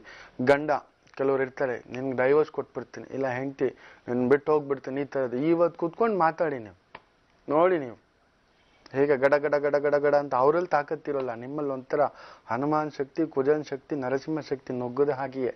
ಅದರಲ್ಲೂ ಪಂಚಗ್ರಹಗಳು ನಿಮ್ಮ ಲಾಭಸ್ಥಾನದಲ್ಲಿರೋದು, ನಿಮ್ಮನ್ನು ಮುಟ್ಟೋರು ಉಂಟು, ಸುಟ್ಟಾಕಿ ಬಿಡ್ತೀರಾ ಇವತ್ತು. ಉಗ್ರ ನರಸಿಂಹರೇ ನೀವು ಇವತ್ತು. ಯಾರಾದ್ರೂ ಶತ್ರುಗಳಿದ್ರೆ ನಿಂತ್ಕೋಬಹುದು. ಇವತ್ತೇನಾದ್ರೂ ಆಪರೇಷನ್ ಮಾಡಿಸ್ಕೋಬೇಕು, ಸರ್ಜರಿ ಮಾಡಿಸ್ಕೋಬೇಕು, ಯಾಕೋ ನನ್ನ ಬಾಡಿ ತಗೊಳುತ್ತೋ, ಇಲ್ಲ ರೆಸಿಸ್ಟೆನ್ಸ್ ಪವರ್ ಇದೆಯೋ ಇಲ್ಲವೋ ಅಂದುಕೊಳ್ಳತಕ್ಕಂಥವ್ರು ಮಾಡಿಸ್ಕೋಬಹುದು. ಬಟ್ ವೀಸೆ ಮಾಡಿಸ್ಕೋಬಾರ್ದು ಅಂತ. ಯಾಕಂದ್ರೆ ಕುಜನ್ ತತ್ವದಲ್ಲಿದ್ದಾಗ ಬ್ಲೀಡಿಂಗ್ ಸ್ವಲ್ಪ ಜಾಸ್ತಿ ಹೋಗ್ಬಿಡುತ್ತೆ ಅಂತಕ್ಕಂಥ ಒಂದು ಭಾವ. ಬೇಕಾದ್ರೆ ನೋಡಿ, ಇವತ್ತೆಲ್ಲಾದ್ರೂ ಬೆಳ್ಳಂಬೆಳಿಗ್ಗೆ ಆಕ್ಸಿಡೆಂಟ್ಗಳಾಗಿರ್ತವೆ, ದೊಡ್ಡ ದೊಡ್ಡ ಗಾಡಿಗಳು ಯಾವ್ದಾದ್ರು ಆಕ್ಸಿಡೆಂಟ್ ಆಗಿರುತ್ತೆ. ಆ ಒಂದು ಫೋರ್ಸ್ ಈ ಚಿತ್ತಾ ನಕ್ಷತ್ರ ಅನ್ನತಕ್ಕಂಥದ್ದು. ಸೊ ಮಿಕ್ಕಂತೆ ಭೂಮಿ, ಮಣ್ಣು, ಸಿಮೆಂಟು, ಕಲ್ಲು, ಜಲ್ಲಿ, stock market, share market, air hosting ಇಂದ ಹಿಡಿದು ಬ್ಯೂಟಿ ಪಾರ್ಲರ್ ಕೆಲಸಗಳು ಮಾಡ್ತಿದ್ದಾರೆ, ಬಟ್ಟೆ ನೇಯ್ಗೆ ಮಾಡ್ತಿದ್ದಾರೆ, ಮಗ್ಗದ ಕೆಲಸ ಮಾಡ್ತಿದ್ದಾರೆ, ಏನಾದ್ರೂ ಒಂದು ಡಿಸೈನಿಂಗ್ ಕೆಲಸ ಮಾಡ್ತಿದ್ದಾರೆ, ಗ್ರಾಫಿಕ್ ಕೆಲಸ ಮಾಡ್ತಿದ್ದಾರೆ, ಕಂಪ್ಯೂಟರ್ ಕೆಲಸ ಮಾಡ್ತಿದ್ದಾರೆ. ಯಾವುದ್ರಲ್ಲಿ ಇರ್ತಕ್ಕಂಥದ್ದು, ಅದರಲ್ಲೂ ಮೆಡಿಕಲ್ ಲೈನಲ್ಲಿ ಇರೋವ್ರಿಗಂತೂ ತುಂಬಾ ಅದ್ಭುತ. ಪರಸ್ಥಳ, ಪರಬೂರು, ಪರದೇಶ ಪ್ರಯತ್ನ ಮಾಡ್ತಿದ್ದೀರಾ. ಮೆಡಿಕಲ್ ಸ್ಟೋರ್ ಓಪನ್ ಮಾಡಬೇಕು, ಪ್ರಯತ್ನ ಮಾಡಿ. ಇವತ್ತು ವಿಶೇಷ ದಿನ. ಸಿಂಹರಾಶಿ ಮತ್ತೆ ಅಧಿಕಾರ, ಅಂತಸ್ತು ವಾಪಸ್ ಬರತಕ್ಕಂಥ ಒಂದು ದಿನ. ಎಲ್ಲವೂ ಉದ್ಯೋಗದಲ್ಲಿ ಪ್ರಮೋಷನ್, ಪೊಸಿಷನ್ ಆಗ್ತಕ್ಕಂಥದ್ದು. ಅದರಲ್ಲೂ ತೆರಿಗೆ ಇಲಾಖೆ, ರಕ್ಷಣಾ ಇಲಾಖೆ, ಪೊಲೀಸ್ ಇಲಾಖೆ, ವಾಚ್ಮೆನ್ ಆಗಿ ಕೆಲಸ ಮಾಡ್ತಿದ್ದೀರಾ, ಮಿನಿಮಮ್ ಸೆಕ್ಯೂರಿಟಿ ಕೆಲಸ ಮಾಡ್ತಿದ್ದೀರಾ, ನಿಮಗೊಂದು ಪೊಸಿಷನ್ ಸಂತೃಪ್ತ. ಹೂವಿನ ವ್ಯಾಪಾರಿಗಳಿಗಂತೂ ವಿಶೇಷ. ಹಣ್ಣು, ಬೇಕರಿಯ ವ್ಯಾಪಾರಸ್ಥರಿಗೆ ವಿಪರೀತ ಲಾಭ ಇವತ್ತು. ಈ ಸಿಮೆಂಟು, ಕಬ್ಬಿಣ, ಆಯಿಲು, ಪೆಟ್ರೋಲು, ಪುಟ್ಟ ಪುಟ್ಟ ಎಣ್ಣೆ ಅಂಗಡಿ ಇಟ್ಕೊಂಡಿದ್ದೀರಾ, ಮೊಟ್ಟೆ ಅಂಗಡಿ ಇಟ್ಕೊಂಡಿದ್ದೀರಾ, ಚೆನ್ನಾಗಿದೆ. ಕನ್ಯಾ ರಾಶಿ ಇವತ್ತು ಯಾರ ಹತ್ರ ಆದ್ರೂ ಗುದ್ದಾಡ್ತಿರಪ್ಪ, ನೋಡ್ಕೊಂಡ್ಪ. ಅಯ್ಯೋ ಬೇಡವೇ ಬೇಡ. ಇವತ್ತು ಬಾಯಿಗೆ ಬೀಕ ಹಾಕ್ಕೊಳ್ಳಿ, ಮೌನಂ ಶರಣಂ ಗಚ್ಚಾಮಿ. ಇವತ್ತು ಕನ್ಯಾ ರಾಶಿಯವರಂತೂ. ಯಾಕಂದ್ರೆ ಆ ಕುಜ ಬೇರೆ ಕುತ್ಕೊಂಡಿರೋದು, ಶನಿ ರಾಹು ಪಕ್ಕದಲ್ಲಿ. ಯಾರದೋ ಮಾತು ಕೇಳಿ ನುಗ್ಗುಬಿಟ್ಟು, ಯಾರೋ ಸ್ನೇಹಿತ ಏನೋ ಎಡವಟ್ ಮಾಡ್ಕೊಂತಿದ್ದಾನೆ, ಅವನ್ ಗಲಾಟೆ ನೀವು ನುಗ್ಗಿ ಸಹಾಯ ಮಾಡಕ್ ಹೋಗಿ ಪೊಲೀಸ್ ಅರೆಸ್ಟು, ಇಲ್ಲ ಬಡಿಸ್ಕೊಳ್ಳೋದು, ಹೊಡೆಸ್ಕೊಳ್ಳೋದು, ಆಕ್ಸಿಡೆಂಟ್ ಆಗೋದು. ಕುಡಿಯೋದಕ್ಕಂತೂ ಹೋಗ್ಬಾರ್ದು, ಕುಡಿಯೋ ಅಭ್ಯಾಸ ಇರೋರು ಇವತ್ತು ದಯವಿಟ್ಟು. ಬಟ್ ರಿಯಲ್ ಎಸ್ಟೇಟ್ ಏನಾದರೂ ಒಂದು ವ್ಯವಹಾರಗಳು ಮಾಡ್ತಿದ್ದೀರಾ ಅಂದ್ರೆ ತಕ್ಕ ಮಟ್ಟಿಗೆ ಲಾಭವನ್ನ ನೋಡ್ತಕ್ಕಂಥದ್ದು ವಿಶೇಷವಾಗಿರುತ್ತೆ. ಈ ಕಮಿಷನ್ ಏಜೆಂಟ್ಸ್ ಆಗಿ, ಬ್ರೋಕರ್ಸ್ ಆಗಿ ಕೆಲಸ ಮಾಡ್ತಿರ್ತಾರೆ ಕೆಲವರು. ಈ ಗಾಡಿ ಕೊಡ್ಸೋದಂತೆ, ಜಾಗ ತೋರಿಸೋದಂತೆ, ಭೂಮಿ ಕೊಡ್ಸೋದಂತೆ, ಮನೆ ತೋರಿಸೋದಂತೆ, ಏನೋ ಒಂದು ಕಮಿಷನ್ ಏಜೆಂಟ್. ತುಂಬಾ ವಾಕ್ಸಿದ್ಧಿ ಜಾಸ್ತಿ ಕನ್ಯಾ ರಾಶಿಯವರು. ಹೆಂಗಾದ್ರೂ ಮಾತಿನಲ್ಲೇ ಮಣಿಸ್ತಾರೆ, ಅಷ್ಟು ಒಂದು ಟ್ಯಾಲೆಂಟು. ಕುದ ನುಗ್ದಾಗ ಮಾತ್ರ ಮಾತಿನಲ್ಲಿ ಮಣಿಸೋದಲ್ಲ, ಬೆಂಕಿನ ಬುಫ್ಸ್ ಅಂತ ಬರುತ್ತೆ. ಎಚ್ಚರಿಕೆ, ಅದಕ್ಕೆ ಹೇಳಿರ್ತೇನೆ. ಸೊ ಇವತ್ತು ಅಂತ ಒಂದು ವ್ಯವಹಾರಗಳಲ್ಲಿರೋರಿಗೆ ಪಾಕೆಟ್ ತುಂಬಾ ದುಡ್ಡು, ತುಲಾ ರಾಶಿ ಪ್ರಯಾಣ ನಿಷಿದ್ಧ, ಉದ್ಯೋಗದಲ್ಲಂತೂ ಎಡವಟ್ಟು, ಸ್ವಂತ ವ್ಯವಹಾರದಲ್ಲಿ ಮುಳುಗಾಟ, ಹಾಲು ಬೆಣ್ಣೆ ತುಪ್ಪ ಮೊಸರು ಸಿಮೆಂಟು ಕಬ್ಬಿಣ, ಈ ಒಂದು ಎಲೆಕ್ಟ್ರಿಕಲ್ ವಸ್ತು ಪ್ಲಂಬಿಂಗ್ ಕೆಲಸ, ಈ ಒಂದು ಎತ್ತರದ ಮನೆಗಳಲ್ಲಿ ನಿಂತ್ಕೊಂಡು ಪೇಂಟಿಂಗ್ ಎಲ್ಲ ಹೊಡಿತಿರ್ತಾರೆ ಪೇಂಟರ್ಗಳು, ಈ ಸಿಮೆಂಟ್ ಹಾಕಿ ಕೆಲಸ ಮಾಡ್ತಕ್ಕಂಥ ಮನೆ ಕಟ್ಟತಕ್ಕಂಥವ್ರು, ಸೇಫ್ಟಿ ಇಲ್ಲದೆ ಇವತ್ತು ಹತ್ತಬೇಡಿ ತುಲಾ ರಾಶಿಯವರು.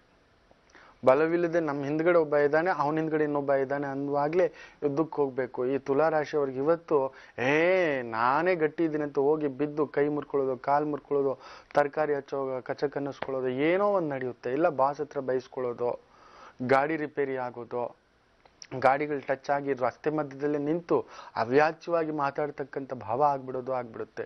ಫಸ್ಟ್ ನೀವು ಇವತ್ತು ಮಾಡ್ಬೇಕಾಗಿರೋದು ವಿನಾಯಕ ಕ್ಷೇತ್ರಗಳಿಗೆ ಹೋಗ್ಬೇಕು. ಹತ್ರದ ವಿನಾಯಕ ದೇವಿ ಇದ್ರೆ ಹೋಗಿ, ಅಪ್ಪ ಯಾವುದೇ ವಿಘ್ನ ಯಾವುದೇ ತೊಂದರೆ ಯಾವುದೇ ಅವಮಾನ ಯಾವುದೇ ಕಿರಿಕಿರಿ ಆಗದೆ ಇರಲಿ ಅಂತಕ್ಕಂಥದ್ದು ಕೇಳಿಕೊಳ್ಳಿ. ವೃಶ್ಚಿಕ ರಾಶಿ ಬಲಾಢ್ಯರು, ಅಧಿಕಾರ ಆರೋಗ್ಯ ಅಂತಸ್ತು ಶ್ರೇಯಸ್ಸು ಪ್ರಯಾಣ ಎಲ್ಲವೂ ಶ್ರೇಯಸ್ಕರವಾಗಿರ್ತಕ್ಕಂಥದ್ದು, ಎಲ್ಲವೂ ಅದ್ಭುತ. ಒಡೆದು ಹೋದ ಕುಟುಂಬಗಳು ಒಂದಾಗುವುದು. ಧನುಸು ರಾಶಿ ನಿಮಗಂತೂ ಅಧಿಕಾರದಲ್ಲಿ ಪ್ರಮೋಷನ್ ಪೊಸಿಷನ್ ಸ್ಟೇಟಸ್ ಇದೆಲ್ಲವೂ ಸಿಗತಕ್ಕಂಥ ಒಂದು ದಿನ. ಮಕರ ರಾಶಿ ಸ್ವಲ್ಪ ತಂದೆ ಆಸ್ತಿಗೆ ಸಂಬಂಧಪಟ್ಟಂತ ವಿಚಾರಗಳಲ್ಲಿ ಓಡಾಟ, ಮಕ್ಕಳ ಶುಭ ಕಾರ್ಯಕ್ಕೆ ಓಡಾಟ, ಮಕ್ಕಳ ವಿದ್ಯಾಭ್ಯಾಸ ಅವ್ರ ಉದ್ಯೋಗ ವ್ಯವಹಾರಗಳಿಗೆಗೋಸ್ಕರ ಸ್ವಲ್ಪ ಖರ್ಚುಗಳು ಅನಿಸುತ್ತೆ, ಸ್ವಲ್ಪ ಡಿಪ್ರೆಷನ್ ಆಗ್ತೀರಾ. ಸ್ವಲ್ಪ ದೇವಿ ಕ್ಷೇತ್ರಗಳಿಗೆ ಹೋಗೋದ್ರಿಂದ ವಿಶೇಷ ಶಾಂತಿಯನ್ನು ಪಡಿತಕ್ಕಂಥದ್ದಾಗುತ್ತೆ. ಕುಂಭರಾಶಿ ಇವತ್ತು ಗಾಡಿ ಪ್ರಯಾಣ, ಅಗ್ರಿಮೆಂಟ್ ಹಾಕೋದು, ಭೂಮಿ ತಗೊಳ್ಳೋದು, ಮುಖ್ಯ ನಿರ್ಧಾರಗಳು, ಮುಖ್ಯ ಕೆಲಸಗಳು, ಯಾರ ಥರ ಜಗಳ ಮಾಡೋದು ದಯವಿಟ್ಟು ಬೇಡ. ಗ್ಯಾರಂಟಿ ಇವತ್ತು ತಲೆಗೋ ಕಾಲ್ಗೋ ಮಂಡಿಗೋ ಏನೋ ಪೆಟ್ಟು, ಏನೋ ಬೇಸರ, ಏನೋ ನೋವು. ಈ ಒಂದು ಸುಧಾಕರ್, ಸುಕುಮಾರ್, ಸುರೇಶ್ ಈ ಥರದ ಹೆಸರವರು ತುಂಬಾ ಹುಷಾರಾಗಿರ್ಬೇಕು. ಎಚ್ಚರಿಕೆ, ಸುಜಾತ, ಸುಧಾ ಅನ್ನತಕ್ಕಂಥವ್ರು ಯಾವುದೋ ಏನೋ ಒಂದು ಹುಡ್ಕೊಂಡು ಬರುತ್ತೆ. ಮೀನರಾಶಿ ವಿಜಯೋತ್ಸವ, ಭೂಮಿ ಮನೆ ಹಾಳು ಕಾಳು ಉದ್ಯೋಗ ವ್ಯವಹಾರ ಕೆಲಸ ವಿದ್ಯೆ ಎಲ್ಲವೂ. ಆದರೂ ಚಂದ್ರ ಕುಜನ್ ಬಾಬಾ ಅಲ್ವಾ, ಗಂಡನಿಗೇನಾದ್ರೂ ಸ್ವಲ್ಪ ಇಲ್ಲ ಹೆಂಡತಿಗೇನಾದ್ರೂ ಹೆಲ್ತ್ ಅಪ್ಸೆಟ್ ಆಗ್ಬಿಡುತ್ತೆ. ಮುನಸು ಕಿರಿಕಿರಿ ನೋಡಿಕೊಂಡು ಒಳ್ಳೆದಾಗ್ಲಿ. ಬ್ರಹ್ಮಾನಂದ ಓಂಕಾರ